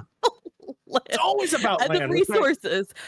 You know, that's why we genocided the Americas too. I'm just gonna keep saying that word and see how many times I can say it before we get banned. But you know what? Comments, you know. Here's the thing. Here's the thing about Lex Luthor. I love Lex Luthor so much as a villain. He is so egotistical and so narcissistic, so up his own ass that he can't see many faults. But the way he clings to his what he thinks is his fatal flaw so deeply that he can ignore and like be in like total ignorance to all of his other faults is so brilliantly captured. Like the monologue we get, and again, amazing performance from Nicholas Hoult. The chemistry between all three of them in all of the pressers is off the charts. It's Okay. It's so horny it's a and little slutty. uncomfy sometimes to watch. I'm like, okay, I think this conversation should be behind closed doors. That's okay. It's like challengers, but like yeah, literally, it's challengers, but Superman. Love that for them. Good for them. You get it. Anyways, the monologue we have about his envy is so brilliantly done because you look at Lex Luthor as a character and he has like 3 or 4 other fatal flaws, but that's the only one he admits to. Yeah. And I'm like, of course, like your pride will only let you blame all of your problems on you being envious of a literal alien who's just trying to do his best. Like every single day. That's He's it. not there to conquer. He's just there to, you know, uphold the values that were instilled in him throughout his childhood and make the world a little bit of a better place every day by doing the best of his abilities. And you're just like, you got this massive hard on for you want the glory that comes along with that, but without understanding like what it takes to get there is an ounce of humility for the first thing. And secondly, this deep love of life, of existence, of caring for, you know, the Maliks, the squirrels, the old lady with her turtles. Like, those are the people who are most important in this grand, you know, scheme of Superman conquering the world and taking a harem or whatever. And not the imposing your will on other people to get what you want, like Lex thinks it is. And he's just done so well. I can't wait to see a Connor Kent in this world. Dude, I pray to God that this happens because I think whatever actor they cast is I mean, that's heavy shoes to fill. Yeah, let's talk about how it's possible because they backdoored that fucking pilot right into this Oh, movie. yeah, they did. 100%. So the big conversation was obviously with Ultraman and like who is Ultraman? The comic books is what Earth 3 character Yes. that is just an evil Superman. He is the bad Superman that everyone expects him to be. And then they went a totally different route with this, and that it is a clone of Superman, a dumb clone, according to Lex, which I watched a little clip earlier this week of James Gunn talking about this sort of twist and how there might be something more in the future about it. And so that obviously could lead to our boy Connor, which I expect that there's a series of projects that were worked on. And hopefully that is what maybe even the Teen Titans movie could be about, which, they could totally go that route, which I'll be very excited. It could be like the first couple episodes of Young Justice. Yeah. Exactly. Just do that. Just do that. We'll be totally fine. Justice. Yes. What I thought actually, and this is what I think is happening, is that because he mentioned that it was a stupid clone, and the clone goes into the black hole, right? It gets knocked into the black hole. Some people have seen people write articles recently about Superman kills the bad guy, and I'm like, not necessarily. Like he hits him with it, and it's whenever this happens, and it's the part of the bad guy falling into the thing. I never question the guy hitting it because he tried. He said, you don't have to do this. He tried to show empathy. I don't remember him saying that in fucking Zod and Man of Steel, but it doesn't matter. My theory, my beautiful little theory, is that maybe he goes into that black hole and lands on a planet, right? Just in a whole shot into the other universe. And maybe he just starts to break down a little bit because he's not yeah, you know what I'm talking about. He just doesn't have anybody to give him direction, doesn't have anything to do. And what does he fucking do? It fucking turns out he's Bizarro. He's just we got hints of Bizarro. They implied it. We got a little bit of the grayish, a little bit in there. A little emo corn sweat, which I respected. Yeah, apparently it's hard to see, but like his ears a little like different. Like there's prosthetics on Corn Sweat under Ultraman. Like his eyes a little bigger than the one, and like his ears a little off. It's hard to see because everything's so kinetic at that time. He looks very much like Anakin Skywalker, which is so fucking funny. Yeah, episode 3, Anakin Skywalker. Yeah, I agree. Yeah, we're giving some serious Star Wars parallels in kind of the best way here. Yes. And honestly, that's my whole theory is that that's not the last we've seen of that character. No. And I would love for that character to evolve into Bizarro. Yeah. That or I cannot find it, but I'm okay with him going to Earth 3 and then being Ultraman there. And like maybe he gets smart and like, hey, fuck you, Lex. You thought I was stupid. Now I'm smart now, whatever. That. Yeah, you could do that too. I'm down with either or. Yeah. It's not where you're gonna say something. I wanted to. Yeah, you were saying something. Sorry. Yeah, I was trying to figure out. So my most iconic touch point for Bizarro, I was trying desperately to remember. It's the webtoon series Red Hood: Outlaws with, of course, my boy Jason, but like the hottest Artemis of all Artemises, and an iconic Bizarro. So if you're ever gonna check out the webtoon series Red Hood: Outlaw, if you want a really good Bizarro. Outlaw is plural. Yeah. My touchdown of Bizarro, of course, is All-Star Superman, which is a really excellent issue of a really good story. Yep, that one. Yeah. I agree. I think he might be Bizarro. That makes more sense, especially with the dealing with the pocket universes. And apparently we'll hear more about these pocket universes next month when Peacemaker starts. It's a touchstone. They took the mask off and I went, Connor? No. Bizarro? Oh, okay. Yeah, that works. The second he said imperfect clone, I was like, I know how you can make a perfect one, Lex. Yeah. I know how that could happen. Preg. That's how. Exactly.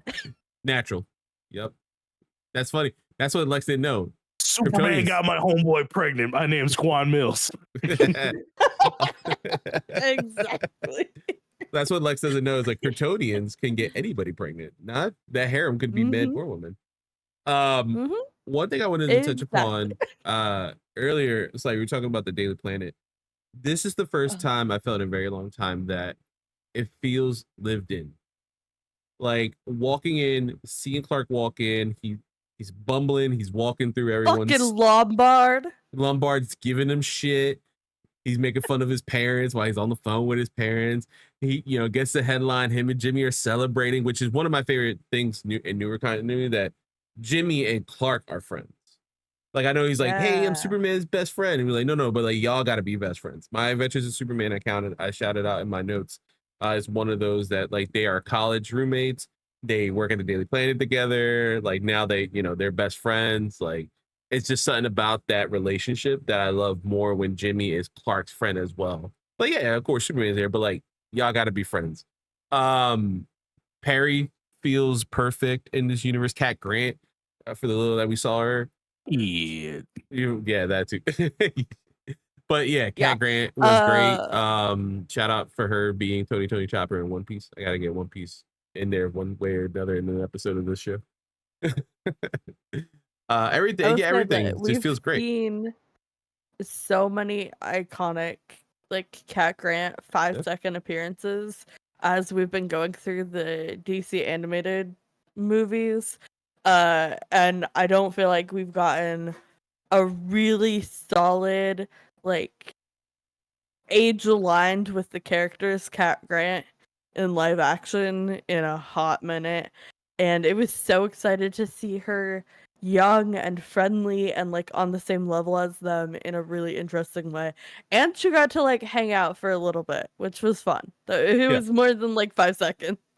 Yeah, she had lines. She talked to Lois. Like you could tell they're friends. Like they go out probably for coffee. Like they talk. She's talking about this mystery guy that she's hanging out with. I'm like Uh-huh. there is things. There's a lived in world when you see the Daily Planet. Even Metropolis itself. Like it feels very much like this city of tomorrow that's called in the comic books. Right. It feels Mhm. very old school art deco, and then at the same time it feels like it's flash forwarding to the future with some of like the art that's around, like all the screens, The all the all the stuff. locations they It, chose. oh my god, the Hall of Justice, guys, that Yeah. looked fucking phenomenal. Like they actually used the And building that going to like the place that yeah. inspired it. So, fun fact, I had no idea that was a real building. Oh yeah, And I had no idea that inspired that famous building. And so seeing it, I was like, oh my God, they built the Hall of Justice. I had no Technically, idea. It was technically they did. I love that though. It looks so good, the Hall of Justice. And you can tell they're just building it out, right? And the fact you mentioned this earlier with the cameos, there's a whole mural, the JSA, and we Yes. see Yeah. we definitely see Wildcat, we definitely see Jay Garrick. So there's a Flash, there's a Wildcat, there's some Fate people say Lakes, they see a Green Lantern, so it might be Alan Scott. That'd be awesome. And that opens up those storylines, right? Are we gonna get a McCarthy era, Green Lantern, some JSA thing where like Alan Scott's like hiding his queerness from the public, and as well as like hiding himself as a hero and trying to do good, and they're getting shut down by the government? Like, give me that shit. Give me all of this shit. Give me a Sergeant Rock. We already saw him in Creature Commandos. Give me that movie. I know it just got canceled. Maybe make it a series. Maybe make it a special on Max. Do something with that character. I'm down. I'll eat that shit Yeah, up. robot. I love how GI they Robot. Yeah. opened up the door to tell all of the stories from Gods and Monsters and on. I also love that they gave us just enough information that they don't have to tell those stories. So I feel like you find a writer who's really passionate about one of those story arcs and throw money at them and let them create whatever they want. Obviously, there's going to be some oversight as, James Gunn is like the Kevin Feige of it all.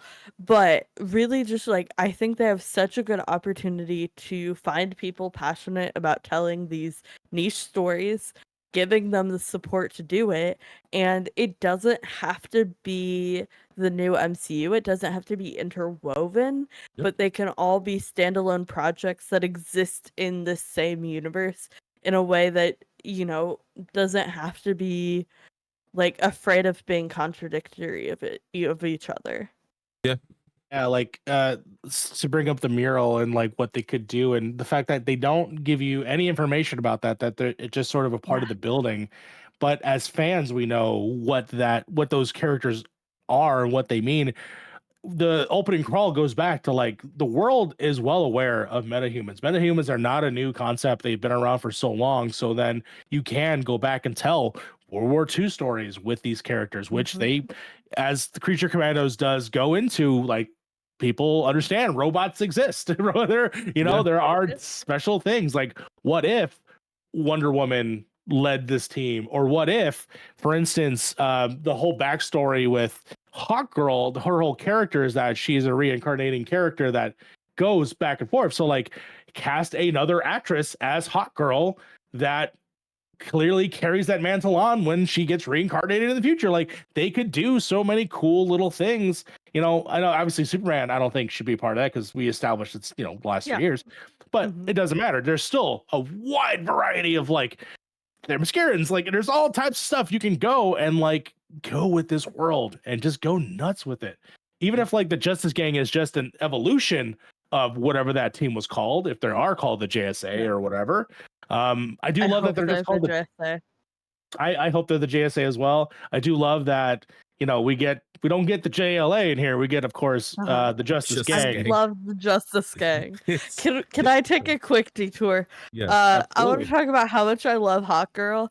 I love hawkgirl as a child who has a like action figure inspired by the Justice League TV show from like 2003 or whatever.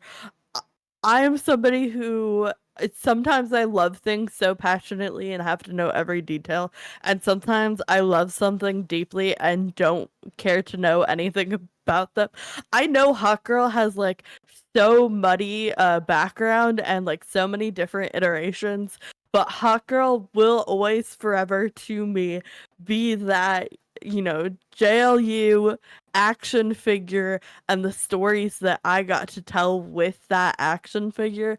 And I loved her in this movie. Some people were not a fan, didn't like the screaming. I loved her so much. It made I will sense. buy I don't know into why. anything they tell Yeah, in I don't this know why for in this world me with her. she started screeching and it hit that like loud pitch, and I was like, I immediately in my thought was like, I'm Oh sure yeah. people hate this. I love it. I don't know why, but I do. It makes sense. I love the face she makes when she does it too. She just Yeah. Yeah. There's and a honestly, like, there's a God, she's awesome. Real. yeah, her arms, by the Relatable. way. Jesus Christ. Yeah, Oh my God. I know. Yeah. And the fact that she got to drop the leader of a country. We support women's wrongs on this podcast. Yeah, fucking right. Yeah, you can't do that. You're like Superman. I'm not like Superman. Did you see the apology the official account posted? No. Did they? No. You should go read it. The social media game for this movie has been 100% on point, and I'm only witnessing it like secondhand via screenshots people post on threads.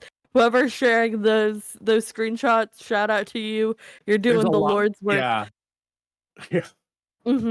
But they posted a statement about hawkgirl's supposed involvement with the supposed death of the leader of Barovia, and it was brilliantly written. That's great. I can't. I have to look it up later.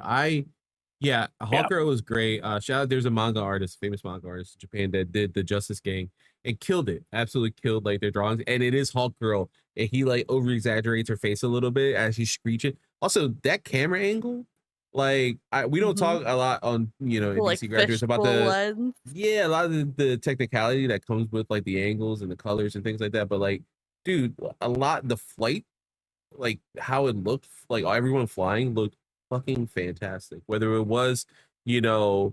Terrific on his T spheres. Shout out to that fight scene. Jesus Christ. It's crazy we haven't talked about Terrific or Guy Gardner we yet. gotta talk about Mr. Goddamn Terrific because he's Hell yeah, we do. as the character that I know very little of. The only major storylines that I have from him, of course, is from the Arrow TV show.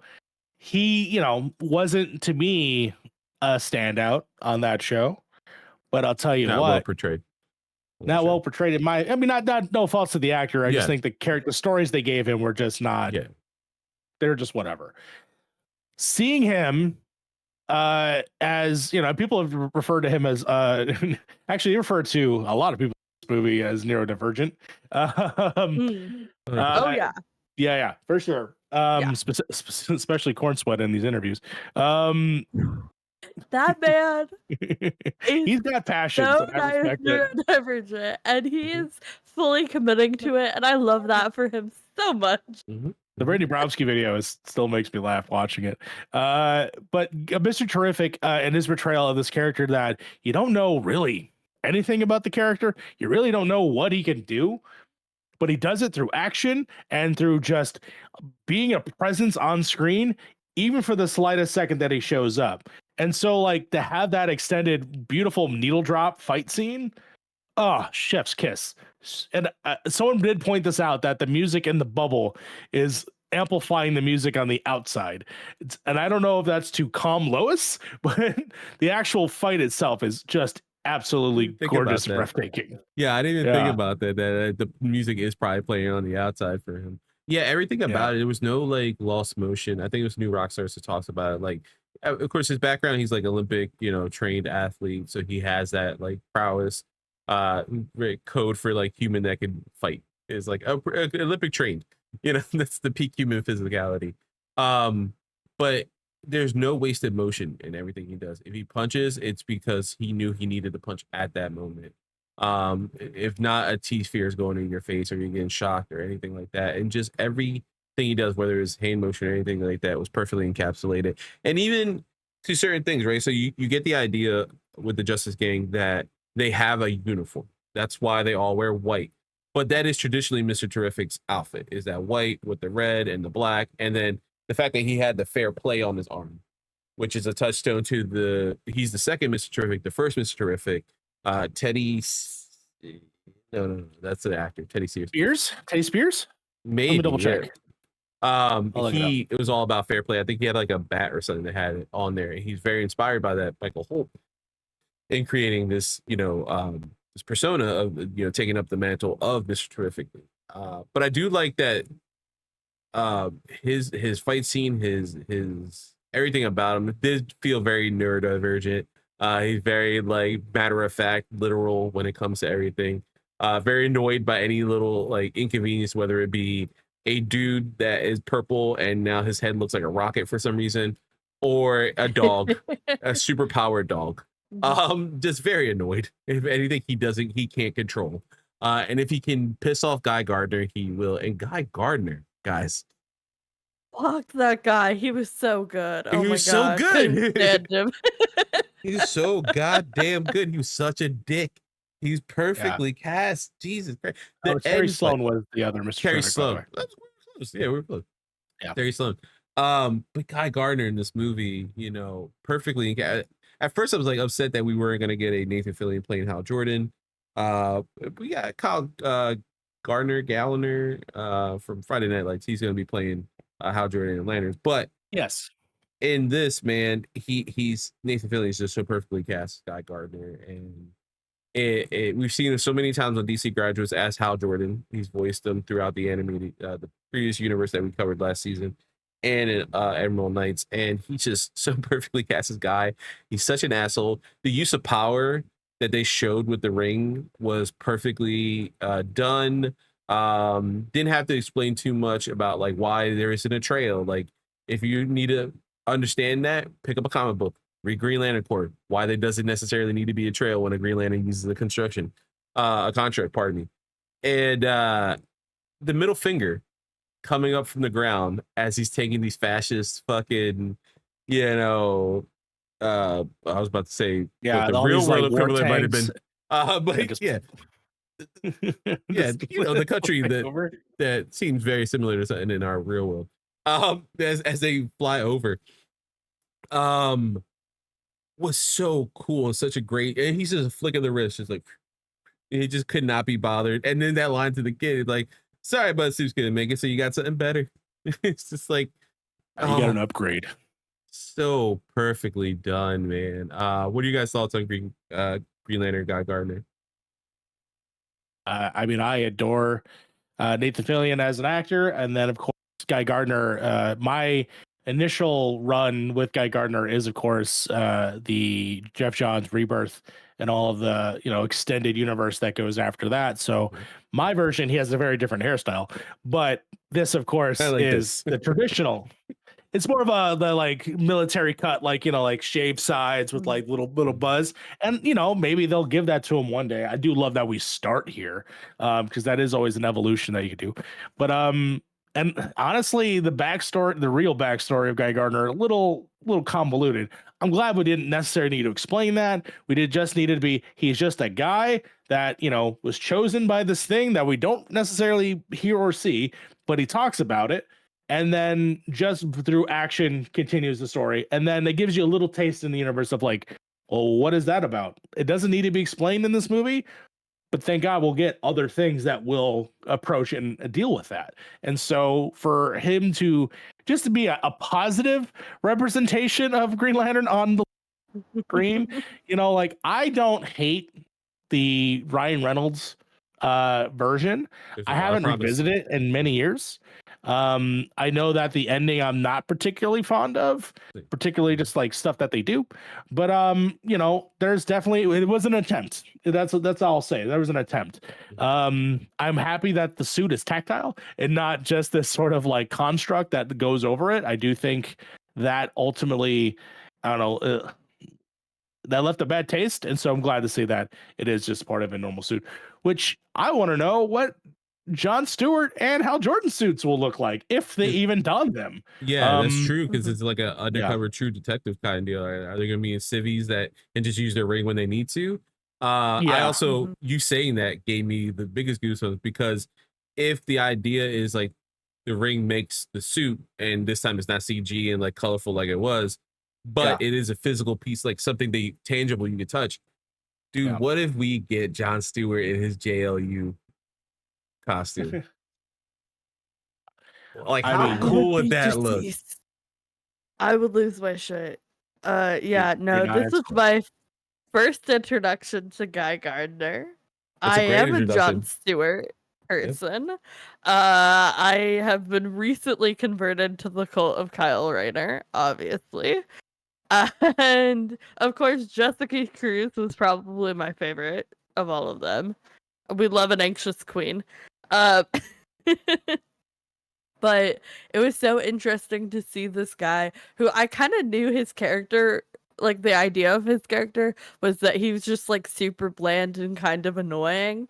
And they absolutely nailed that, like in the most like convincing way, to give us a character that I kind of can't stand, but it's done so well that you have to respect. I feel like is the essence of Guy Gardner. So they fucking nailed it. A plus.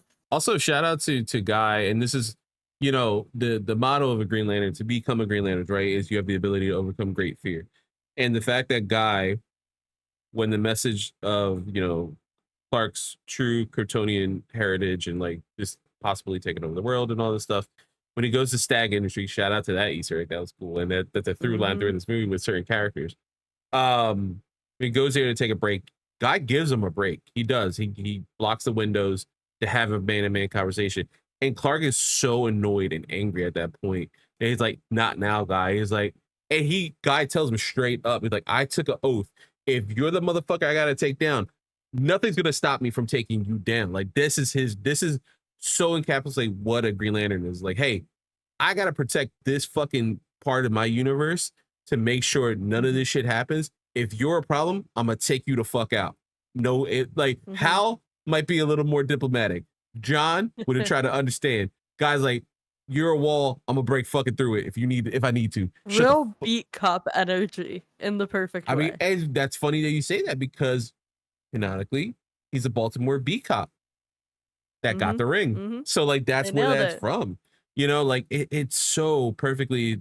And he tells me like, what are you gonna do about Big Blue? Like he's not backing down. He's not afraid, and that's what makes him a Green Lantern, for better or worse. That's what makes him a Green Lantern. That's why he's really good at his fucking job. He just happens to be a dick about it. God, I'm just now I'm thinking about the Lantern show, and I'm like, yeah, I want it to be obviously the crime story, but man, I can't stop thinking about other colors. I Oh, cannot stay. yeah. Stop. I can't stop thinking Ooh. about You know we other have a colors and Carol other shit Ferris in that- there too. So are we getting a Star Sapphire? Are we getting No. the Oath is gonna happen at some point in the movie, and I guarantee you, like I did during this movie, I will cry. I will cry so fucking hard. Oh, speaking of crying, I sobbed through a solid like God. 4 to 5 scenes in the middle of Yeah. this movie. Like It's- one scene just hit it, and then it was back to back to back to back. I was just like sobbing alone in this movie theater I cried at from like jump. a Thursday or Tuesday evening. And Guys, again, I watched this 3 times. 3 times. And every time, 40 minutes into the movie, I'm fucking crying. Dude, I think I'm about not it a randomly and I start Superman crying. person. I wasn't expecting it. Yeah. They got me. Like hook, line, and sinker. Full on bawling for like 5 scenes straight. It was incredible. Yeah, no, this was so well done. And before we move on to one more character, I wanted to touch upon and anything else we wanted to last little thoughts. I want to let you know, guys, with Lanterns, apparently it's coming out next year. Obviously, we don't have a tentative date. Okay. But Kyle Chandler, Hal Jordan, Aaron Pierre, Jon Stewart, Nathan Fillion, Guy Gardner. I forgot about this, and this is official casting. Ulrich Thomason as Sinestro. I also, I want to know where the timeline, where we are with the lanterns. Obviously, there's multiple. Is it Green Lantern? Lanterns? Is Sinestro a lantern? Yeah. Yeah, is he a Green Lantern? Is he a Yellow Lantern? And this is just me nerding out and going a little cuckoo here. How long has Hal Jordan? Is he a Lantern? Because there's a fantastic. Well, I wouldn't say fantastic. I don't like this. I think that the Rebirth story gave it more weight of where he went crazy and he was influenced by the Yellow Lantern entity. And they had to deal with him. He went away for a very long period of time, and Rebirth was obviously brought back to who he was. This is obviously an older Green Hal Jordan in comparison to Jon Stewart. Where in the timeline are we with this character? There's so many things they could do. Sinestro obviously being primarily his big bad. Where are we going with this? Yeah. Where's Tomar? Where's Kilowog? Like, I want to know. There's so many things I want to know. Where's fuck Chip? is Kilowog? I need I my have boy. to know. I need my boy. Need I'm my cool with seeing boy. Owa too, even if it's like a scene or two. Like, it doesn't have to be Yeah, bombastic. I We would- know this is Earth based, but like it doesn't. I'm okay. This is such a lived in world that we can have a Hal Jordan that is older. Yes. We can have a younger Jon Stewart. They don't have to be peers. You can have a Guy Gardner in the middle. You can have maybe eventually a Jessica Cruz, a Kyle Rayner, a Simon Baz. Give me Dexter the Cat. Yeah. Can we get Dexter? Can we get Atrocitus? Like, we're gonna build on these things. And this world is so believable as well. We didn't even touch upon this, that it makes sense now. Hearing that Brave and the Bold is a movie about Bruce Wayne and Damian Wayne. Because at first it's like, oh, where would you skip a cause? It's like, no, who knows? They might, all those, look, this motherfucker lives. He might be around. Like, every time I look at my arm, I'm like, Jesus, I got another movie. He might show up in Titans, like whatever they're cooking, Yeah, who knows? This world Yeah. is so lived in that it makes sense that you could have a story with Batman where you're like, yeah, man, I've been doing this for like 10, 15 years. Yeah, I slept with Talia one night. We had a baby. It's whatever.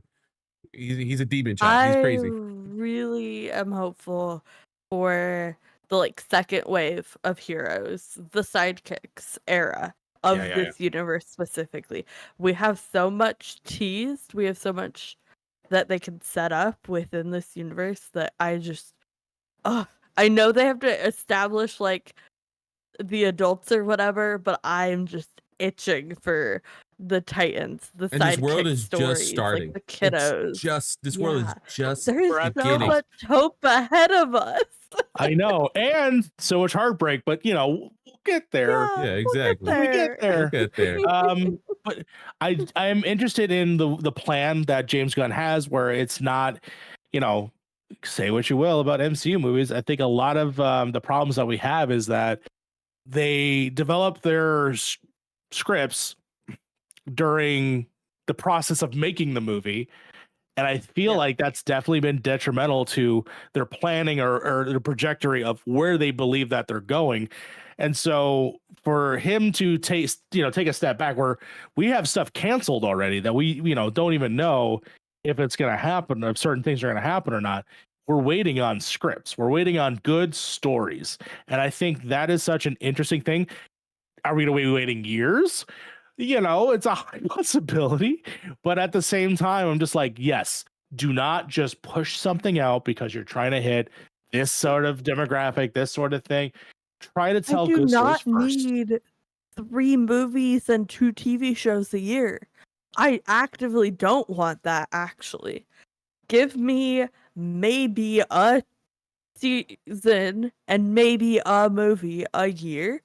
That's plenty. That's more than I could ever ask for. If you give time and money, pay your people, to develop good stories, you're gonna have a loyal fan base. This movie did huge numbers because people were excited that there was a good story here. And I really hope that's the takeaway. Yeah. Get No, a I agree. solid script, get good people, put together a great team, and let things have time to breathe. I agree. I wanted to touch up on one more character before we move on, if you guys have any final notes, but we haven't talked too much about Metamorpho, Rex Basin. Oh, Yeah, why did you bring that up? Perfect. Thank you. so good. So well cast. So Yeah, beautifully Anthony portrayed. Carradine is so good. Yes, he really is, and he gave such a vulnerability to the role of Metamorpho. Again, this is speaks to how lived in this world is, right? We see Stag Industries, so people are crazy comic book fans like us. We know, hey, Simon Stagg, Sapphire Stagg. Sapphire Stagg has an affair with Rex Mason. Rex Mason gets poisoned, becomes Metamorpho. But we, like the average person, just sees this guy who looks weird and can make kryptonite with his hands, and it's like, hey, that's enough for me. We're like, cool. If you ever want more, here are these comic books. This movie, by the way, we haven't talked about it too much, is the movie that does a great job of being, hey, I like that. I want to know more about this character. Hey man, there's these $10 DC compact things you can pick up anywhere at a Yeah. local comic book store, Compact library, whatever you comics? want. They're shilling that Yeah. book out. All right. Yeah. I mean, still, to be If fair, you David Zaslav happen was to right picking have James Gunn. A broken clock is right twice a day. Still fuck him. if you have a Kindle Unlimited, it's Yeah. basically the Comixology. Yeah. Like, there's so many Do that. good comic This is, or the volumes DC on Universe, there. Infinite, DC Universe Infinite. Is that Yeah, the with something like that. their Go to your webpage, their library. page is right Get there. your library online. Yeah. Exactly. This is a great movie that if you want to know more about Metamorpho, you go to that DC app. There's a page that called Get to Know Metamorpho because of this movie. You click it, you're gonna find all the stories you need. But this movie does a really good job of establishing the crux of this character, him having to just take care of his son. We get to see Sapphire Stagg, and we know, that's Sapphire Stagg, but no one else does, and that's fine. We don't need And that's 20 minutes to okay. explain that. We don't have to explain it. Yeah. Ugh, I feel like so they good. explained about. I mean, he says that this baby is his son, and then you see this woman. You're like, oh, put 2 and 2 together. Yeah, This is exactly. somewhat That's connected. enough. That's Yeah. all you need to know. Yeah, you don't need to know that Yeah. her dad poisoned this dude. You don't need to know Right. that they're on the run from Simon Stagg. How did he get in his cell? That's a fun thing. Like, I don't need an explanation, but if you want to give me one, I'll take a 10, 15-minute animated short where you tell me how Simon Stagg, sold, Metamorpho to Lex Luthor for some reason. Yeah, sure. I'll do that. Fuck it. I don't care. Like, give me that. But I don't need it. And he was really well acted. His powers looked incredible to what he does in the Yeah. comics. They And look truly insane. the emotional heart of Yeah. a good chunk of this film. Yeah, he really carries between. Yeah, and it is Malik's death that causes Metamorpho to change, for the better, to actually embrace kind of that heroic side, inspired by Malik's death, to become a hero. Creates a fucking son, which is insane because I didn't even think he could do that. I was like, holy shit, how powerful is Metamorpho? Like, we got a Captain Atom level dude. Like, I know. I love that he's like very knowledgeable in hydrogen. He just starts saying all these things, and he just starts creating this bright light, which was awesome. what a great I do love like I said, the introduction of the character, and it goes back to like there could have been a scene where we saw the Bride or Frankenstein or any of those characters, and we would have been like, "Oh yeah, this is part of the universe." Metamorpho is another one of those characters where he could easily be on that team. He is just, an oddity in some aspects of him, but by establishing his humanity and how he feels, and you first are alienated because he's just this thing in this cell, but then you see that he has a purpose of why he's doing the things that he's doing. It's affected across, and he sees the break in that moment, which Malik, shout out to Malik, absolute heartbreaking moment. Probably the reason why not a lot of parents are bringing their kids to the movie. Was not expecting that. Oh, really? And immediately looked at my kids. I was like, fuck. You guys okay? You good? You all right? You cool? You cool with that? Okay. It's just a movie. Yeah, we do live in a world where kids are getting, bombed every day. So like, all things considered, not the worst thing that could be seen. Very fair. Wow, really brought that one. Way to ruin the show, Sly. God damn it. We were talking about hope. Whoops. And you're like, hey, you know what's happening in the real world? People are fucking dying. You know I'm what's sure happening someone's in going the to have real a fucking world? angry comment about Not that. the Justice Gang coming to save the day like they should be. People, I really wish we lived in a world where people witnessed one moment of tragedy and then became a hero in spite of it all. And if you have the means, physical, monetary, whatever, to be that hero, please do it. Don't you want Superman to be proud of you? Do not be a monkey with the keyboard writing super shit on the internet. Be a Superman. All right. Be a super person. Is there a GIF of that? Because I might start responding to Pip comments. Yeah, with but that. I'm excited for when that GIF comes out. It's just the monkeys just typing away. Every time we get a shitty comment on Pip, like a DC Graduates episode. Dude, I made a slight Snyder Cut reference on Twitter or Blue Sky, and people were not happy. Those motherfuckers are crazy. They're crazy. All right. I'm like, you're just proving my point. You're just proving my point. Zack Snyder likes this movie, guys. He likes this movie. I even had to say, like, I like the Snyder Cut, and they were still like, you really shouldn't. Oh my god, I don't want to get into it. It was so fucking annoying. I had to mute that person. Yeah. God damn it, they're ridiculous. Any closing thoughts, like notes you guys want to touch on before we move into drama class? Movie made me believe in love again. Oh, that's lovely. I just thought Clark and Lois and like the way they interact, and Lois being her whole ass self, and Clark, having to step away and like work through his feelings about it, and then coming back to the relationship stronger than ever. I was like, damn, healthy relationships can exist, and what a great example of that on the big screen. I did want to point out, I think the moment that broke me was the moment that broke me when they're in Superman's apartment and they have that conversation and everybody's beautiful, and then he's like, maybe that is the punk rock, like that is the antithesis of the movie. Yeah. And that's the ending statement as we get Superman. I mean, there are two things that I also want to bring up is, while this Superman is amazing and I love it, it doesn't erase nearly anything else. So please, if you enjoy your other Supermans, that's okay. If it's Brandon Routh, if it's Man of Steel, if it's, Superman the movie, those are all there. I highly recommend seeing some of them. I won't recommend all of them, but I'll recommend some of them because I think they're just as good, specifically Superman the movie. And then, the movie, usually Superman movies end with Superman in space.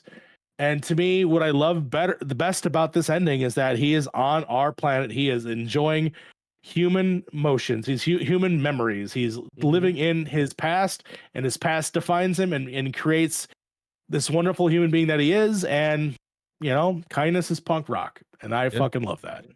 And shout out to a Superman who doesn't dead name even his robots. Shout out Gary. Gary, I loved you so much. Perfection. He's awesome. That scene was perfect, and a special shout out because I definitely got real hype when he name dropped POD, for being a weird POD fan that I am. I was like, wow, yeah, okay, this is Superman. This is my Superman, guys. He's just like me. He loves POD too. Shout out to the Spotify playlist of all the characters. They're fucking awesome. Who did you So get? good. Who was Oh, your I didn't character? actually didn't do the get thing. So how do I do that? Do So you you know how I search- do that? Search the Superman. playlist. Just type in Superman and that's it. Yeah, and when you open the playlist, Yeah. the cover art It'll is tell you. who you Yeah. are. I got Superman Lex. official playlist. Yes.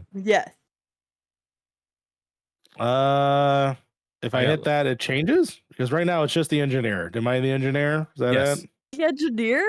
All right, I got the engineer. Eve. Oh man, all right, I don't cool. use Spotify, so I think that's just kind of the default. If you don't listen to a lot of music, Fair, you fair get enough. Eve. I love that I got Ultraman. Lex. Yeah, Lex. Nice. Listen. Also, Oh. engineer. I'd hit that. Oh, Oh. Batty. Straight up. Uber Honestly, Batty. Again, we support women's wrongs. hold on, backtrack just a little second before we close. But yeah, there's no bad characters in this movie. Uh-huh. They're No. just interesting characters and Yeah. interesting characters that I love to see be explored anywhere, whether it's Rick Flag, whether it's the engineer, which that's a character for the Authority or Stormwatch or whatever we end up doing in the future. Planet Watch, but could it turn That- into Stormwatch? Can it turn Exactly. into the Authority? That's exactly what that could be. And so like every single person through Perry all the way down to Lombardi, all the way through, just like no bad characters. Even Jarrell, which like I said, only has like a few seconds. Very clearly, your ideology makes me Very question and wants to see what your thoughts are and where you go from. Yeah. Like I want to know more. Yeah, I agree. I highly agree. Matter of fact, even as well as of today, there's rumors that there might be like a Jimmy Olsen HBO Max show.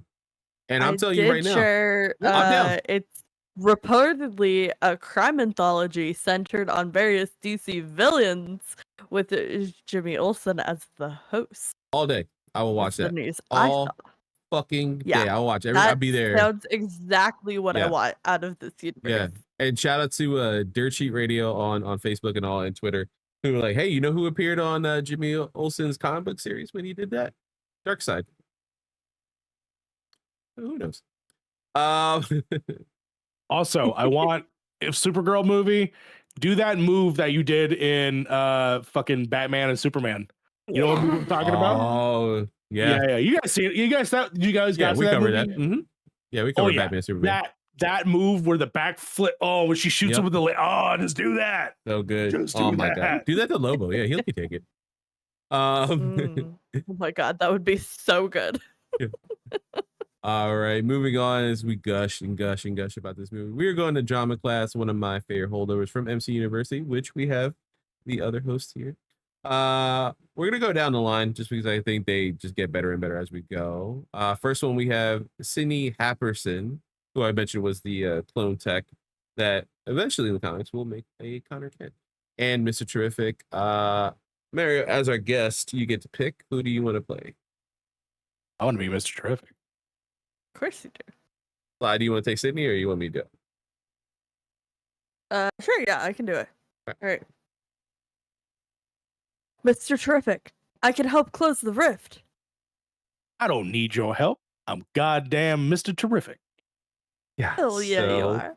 I audibly said, hell yeah, out loud in the Justice for auditorium. Eddie So sorry. Gathegi for getting the worst death in any comic book movie and then being redeemed in this movie as Mr. Terrific. Fucking Darwin was done dirty in fucking X-Men. Darwin broke Ugh. my heart. Yeah. Yeah. If you want to hear more thoughts on that I gotta movie, watch that back. Good. I forgot. I forgot we did Yeah. that. we have a whole podcast called MC University where Mario and I go through all the non-MCU Marvel movies. That now Moving over to shockingly Darwin are content. canon. Yeah. Next we got one of the a little snippet of Lois and Guy's banter. I'll be Guy in this one. I'll be Lois. Here, I'll be Lois. Okay. That haircut should be against your vows. The what? The what should be what? I'll have you know at least 348 chicks say otherwise. Did you want to keep that for the next one and I'll pop in Sure. as hawkgirl? Yeah, Okay, we'll do it. okay. All right. How do you even know Superman anyway? I just do. So you know about the hypno glasses. Now she does. Well, I'm not saying who he is, just that he wears these hypno glasses. They make his face how do they work, Mr. Terrific? They make his face look different in your brain when he wears them, so you don't know who he is. Yes, I know this. So you know he's Clark Kent. Why does he trust everyone? He doesn't. He just us because we're also of the cloth. Of the cloth? Insufferable. So good. Also, I shout love out that it. there's such a silver age fucking thing, the hypno glasses. It's a quick talk, and no one batted an eye about it. I was like, all right, fucking cool with this. All right. What a day and age Oh, we live do in. we think they actually work, or do we think he's just convinced they work? That's a good point. I don't know, but I like both. you know, they don't show it. They don't show it in I the like movies. both. So like, Yeah. yeah, I'll take both at this point. That'd be great. Like, honestly, it's so wholesome if Clark is like, they work, and everyone's like, you know, they don't work. Oh, God, we love them so much. Shout out to Perry White with that moment where Mhm. Clark, which one of my favorite, this the whole things in the movie is Lois at the very end of the movie. Lois looks at Superman, is like, "Hey," it's just that quick, like little smile, and then they go into the room and do the kiss, and then Perry White goes to Jimmy, is like, To Jimmy. How long they has work that it been going on? yeah, about 3 months. at least 3 months. That's great. That's great. Perfect. Which makes it Yeah. awkward when like Lois marries Clark down the line, right? Because like they honestly think that Superman, unless they know he's Superman. I thought that was them saying they both knew what was going on. It could go either way. It's so vague. Go you either never way. know. I do think it. Yeah, I mean, I would love for if the entire Daily Planet just knows. Yeah, I think at least Jimmy obviously knows. Yeah, I'll be But down with we'll that. see. Too. Yeah, Yeah. we'll see. He's a damn good reporter, Jimmy Olsen, in this goddamn movie. He's Yeah, really he fucking is. good. He's like 1C. You know, we have 1A, which is Lois, 1B, which is Clark. It's 1C. He's pretty good. I love this. I mean, we could go about this movie forever, but I love the scene where they're in the ship. We even talk about the ship, and she's saying out the report out loud, like just basically him typing it verbatim. Yeah. And then I've seen so many reporters point this out that he's actually doing it straight into CMS, which is actually like a real program. That's great. And she I love shares the that she's byline just with him. orating. Yeah. And Perry like approves the copy from the fucking ship. So good. Also, you know, like, for a not fact, to there's no mention, spelling like, errors. Because if Lois is typing, so many spelling errors.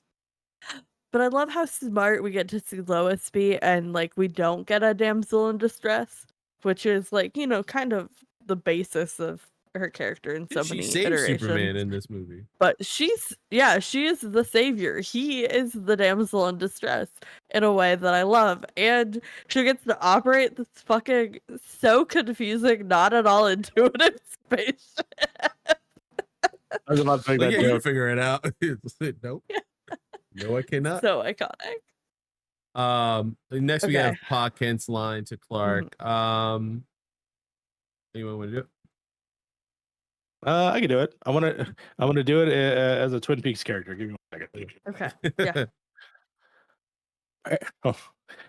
Parents are for telling their children who they're supposed to be. We are here to give you the tools to help you make fools of yourselves all on your own. Great. Let me tell you right now. I sat next to my daughter and son, crying. Sobbing. Tears. Yeah. Pa Kent will always get me to cry. Him and Ma Kent. Well, instant cry. not trickling down. I was crying so hard. I was also mush in this movie. May I be Lex? Oh, absolutely. I'll be Superman for this one. You're driven by envy, Luthor. No shit. I'm aware envy consumes my every waking moment.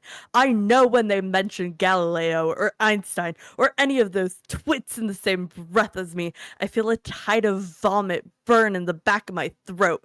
But at least Galileo did something. He wasn't some dopey Venusian catapulted onto this planet just to have the world fawn over him, because his strength illuminates how weak we all really are. So my envy is a calling. It is the sole hope for humanity, because it is what has driven me to annihilating you. What a. God damn that line, dude. It's so good. And he like you can his body language, he's like so revolted. And he says it like when he talks about the vomit in the back of his throat, he like grabs his throat, like, oh, you feel his hate, man. Now he's up there with Eobard Thawne and Kendrick Lamar. Like these three hate on a level that's astronomical. You know what I mean? Like Absolutely. Like they hate on a level that's not achievable. Like you could strive for it, but you're never gonna get there. Do I need to remake It's my not like loathing us. edit? It's not like us. Superman's not like us. Yeah. Someone did send me a loathing one with Clark and Lois. Clark and not Clark and Lois. Clark and Lex. It was really good. You guys want to do Lois and Superman this one, and I'll edit it with Superman's final quote. Yeah, we can do it. I'll do Superman. Okay. You think everything and everyone is beautiful. Maybe that's the real punk rock. And her little chuckle when he Bowling. says that. It's so good. So true, Cal. It really is, man. God damn it. Shout out to the Mighty Crab Joys. The Mighty Crab Joys suck. Yeah. Oh, that's great. I love that James Gunn will make fun of that himself. end credit song. Oh, iconic. Oh, yes. So good. So Which good. one's, I didn't know. I guess it's a reference inside of not only the so in Creature Commandos. So Yeah. So it's like a fake band. James is in it, and then a joke, but like, hey, it's cool that it showed up in the three things. Like, yeah, it's a fun little through line through all of them. Yeah. What if there's a payoff to that? Oh, dude, that'd be great. It's like something in Peacemaker, I hope. I'm assuming it's gonna be something there, or whatever. Something. Finally, what I think, I mean, really encapsulates the whole movie, other than the punk rocker line. This line is very beautiful. This has got me crying. It's Superman confronting Lex at the end. I love that it doesn't come to fisticuffs, by the way, their fight. This is the fight. This is the but it's Krypto too intellectual for that. Oh, we didn't talk about Krypto. Krypto my wrecked God. shop. Krypto. What a beautiful bad boy. Beautiful bad boy. So, such a great example of what happens when people who are not prepared become pet owners and don't know how to responsibly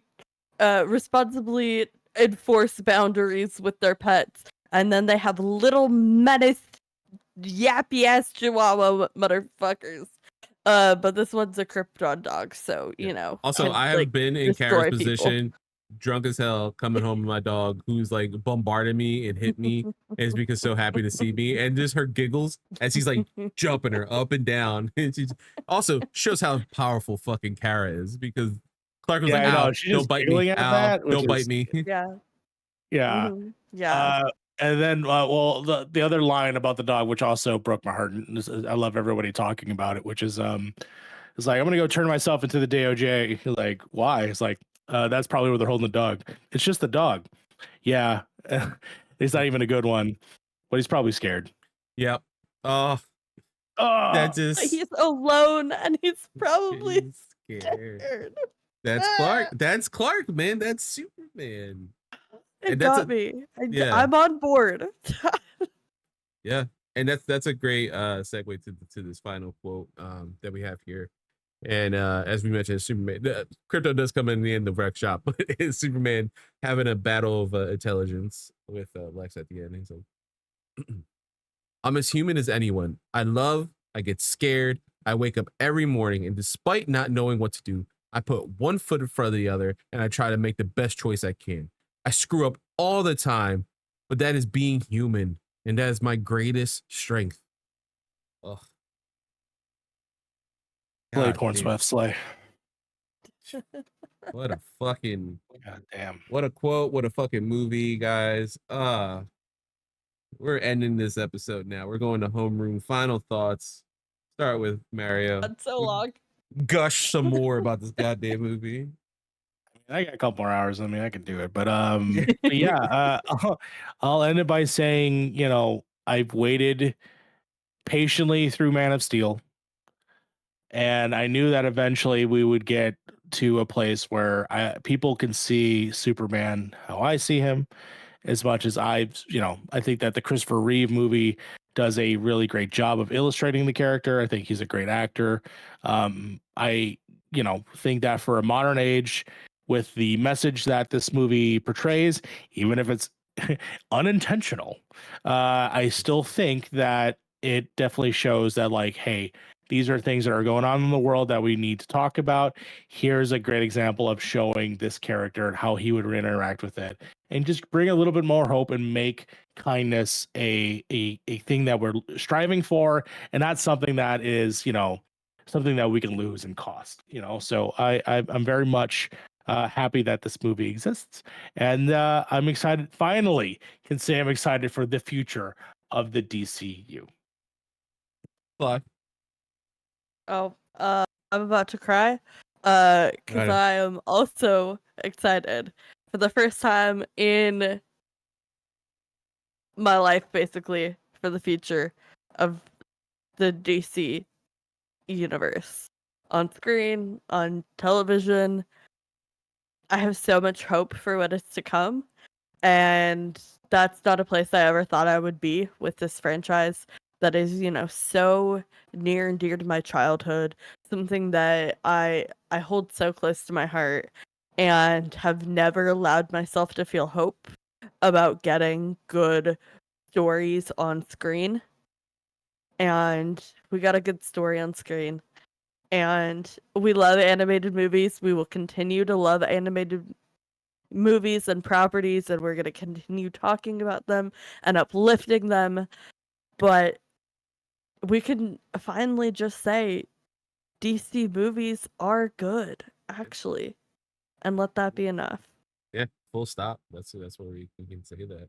Um, for me, yeah, this is everything I dreamed of when I, first saw Christopher Reeve Superman movie as a kid, and watching, the Superboy TV series, and watching, George Reeves shows and Superman animated series, and fortunately Dean Cain's a piece of shit in real life, but Dean Cain's Lois and Clark, the real he's a good Superman in that series. He's just not a good person. He apparently has memory loss and totally forgot of all the things that he did. Yeah. Like, don't know. That's what happens when you wear that red hat. Anyway, going through again the seminal series that is Smallville, for its highs and lows and mediums and everything, like 10 seasons of that show, which encapsulated a lot of my life. Getting the Justice League, Justice League Unlimited comic series, and these multiple comic books, and new House of L members, and all this other stuff. This world, this tangible thing that I've held on for so long, to see it so purposely and fully realized on the screen, and finally not being like, oh, this is Superman, or this is Superman, or all this other stuff. Everyone is really understanding that, like, this is what Superman is. They found a balancing point where it could be action mixed with the heartfelt nature of that is Superman, and a perfect package that James Gunn gave to us. I'm so excited for the next DC Universe property. I'm so excited for everything, whether it be something like Peacemaker season 2, which is super rated R, where there's going to be like again, it's going to be rated R, but like noir, True Detective style Lantern show. We're getting Supergirl next year. We're getting Teen Titans eventually. We're getting, we get to see Lobo, guys. Like, we get fun stuff. We get heartfelt stuff. We get serious stuff. We get Clayface. We're getting a horror movie in this universe. Getting a Mike Flanagan Clayface movie. Oh my God. Like, this is an incredible time, but to start this universe off properly with Superman and show what they can do, and show the reverence that James Gunn has, taking, he's the studio head, but also taking the first pitch at writing and directing a story in this universe, and show, hey, we're going to get these characters right, I think, for the first time. and this is it. And it's beautifully done. Beautifully done. Yeah. Bye. I had one more point that I really wanted to make throughout this episode, but we had way too many conversations that I forgot about until just now. We got the kickoff to a DC universe without Batman. Yeah. And this feels revolutionary. Yeah. We got a true establishment, like, Superman being the flagship character. We get this flagship movie with this character. And I love Batman. We love Batman and the Bat family so much here. We have so much fun. But especially after watching an entire season where Batman showed up in all but like 2 of the 13 movies we covered, it was so refreshing to see them understand that you can tell DC property stories without the Bat. And they will do well. And they will thrive. And I will love to see the Bat family appear in this universe. I will be so happy when they do. But the fact that we can let this breathe and exist without the ever-looming presence of the Bat is kind of nice. Yeah, I agree. So those are our thoughts on Superman 2025. I want to thank Maria for joining us. Sly, we're back. We're going to do one more bonus episode, which is everyone's homework. We're doing AO3 Bonanza, as I like to call it.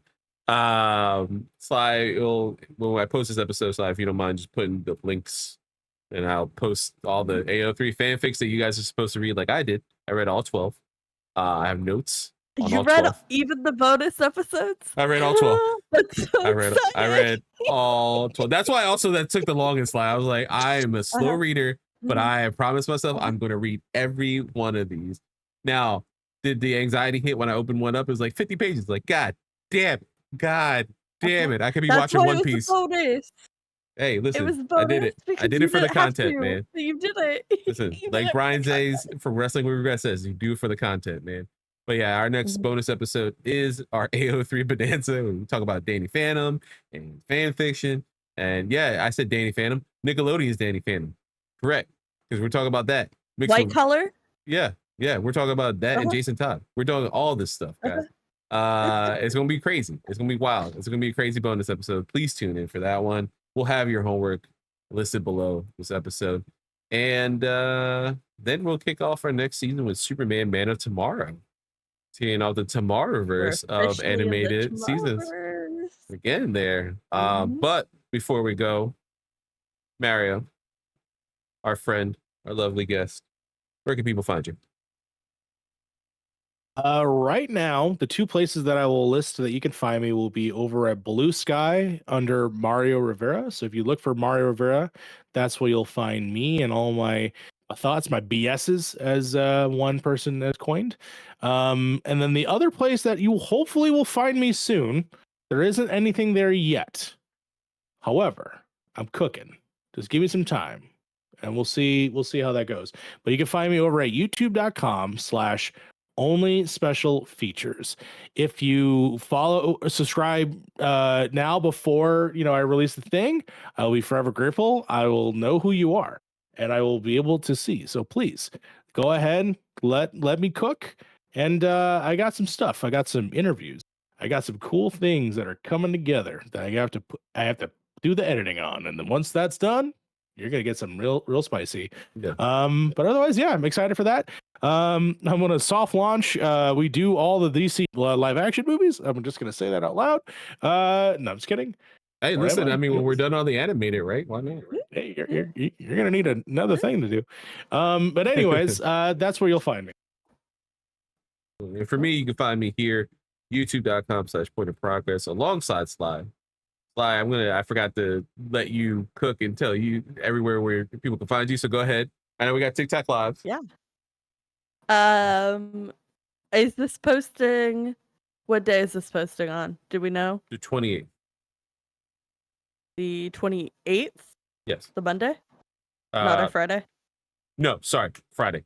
Before the 28th. Okay, the 25th? I don't know how time works. The 25th. Okay, yes. Okay. If this is posting on the 25th, then I have a very, very exciting special thing that is dropping on the 28th. So you just have to wait like 3 days.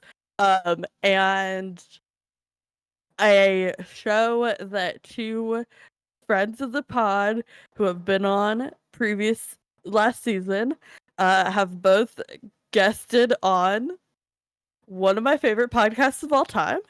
And I may or may not have cold emailed the host and said, hey, we have these mutual friends. Please let me on your show. So I am on the upcoming episode of Movie Struck, where I am talking with Sophia about the iconic 1976 film The Gumball Rally and how much I fucking adore that movie and love it so much with my whole heart. It is maybe the coolest guest spot I've ever done, and it's a great time. So please go check that out and hear me gush about, all things old car movies from the 70s, and it's great.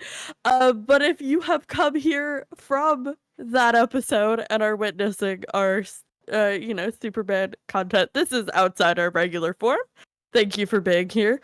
I did recommend on that episode a couple intro episodes to the show that you can check out. Highly recommend those for a little introduction to who we are here at DC Graduates. But, this is a great starting place as we gush about how much we fucking love this film with, again, two of my favorite humans on the planet. So thank you so much for being here, Mario, and joining us on this crazy adventure, and Carlos for immediately being like, yeah, I'm down when I pitched this bonus episode, and I'm so excited to be here. But you can find me here. You maybe can find me on TikTok. Life has been crazy and falling apart, so I haven't been super online the past couple months. Just personal stuff, but I'm hoping to get back on it soon. So, Slackline MC everywhere, all my usuals. But thanks for being here. Yeah, for being, like I mentioned, before I cut Sly off, then let them talk. You can find me here, youtube.com/point of progress, where we do DC Graduates. You can see our spiritual, where we are the spiritual sector of MC University, is also on here with Mario and Sly as they go through the non-MCU movies. As well, you can see my Remedyverse playthrough series. It's not a loop. We have season 1, which is Alan Wake Remastered and Alan Wake American Nightmare. We have season 2, which is Quantum Break, and season 3, which is starting next month, or as it's posted next month, in August. It's not a loop. It is Control. Thank you, Mario, for making the intro for that. It's awesome. I can't wait to dive into the world that is Control. Everyone's been very excited for me to play this game. I mentioned it on like another Discord. They were like, "Oh, you gonna start playing Control?" Like, yeah. So this is the most anticipated of this series that a lot of people wait. So I can't wait to jump into this universe and see what weirdness fucking Remedy's about to give me. And then for personal stuff, you can find me youtube.com/nerdaday. I got like a Switch 2 unboxing over there. That's like my latest thing I did. I'm working on a 2-month, hey, I've had the Switch 2, this is my thoughts on it, and make like a quick video and things like that. And that's where you can find me. Shout out, by the way, just a little extra credit because also Fantastic Four is happening. I say go back to the MC University and check out those episodes, because those have some really funny bits specifically about Mr. Fantastic and Dr. Doom. So, Yeah. Very poignant, and if you got this far in our episode, go check out, again, friend of the show, Kasich and Men of Steel. They also did a bonus episode about this movie. It was incredible. If you hated our commentary, you might like the better, but they had some great thoughts. Love them. Want to shout them out. They did a great job. Yeah, I loved that. There'll be a link down below for that as well. They did an amazing show on that. That was a really good episode. But till next time, class is dismissed.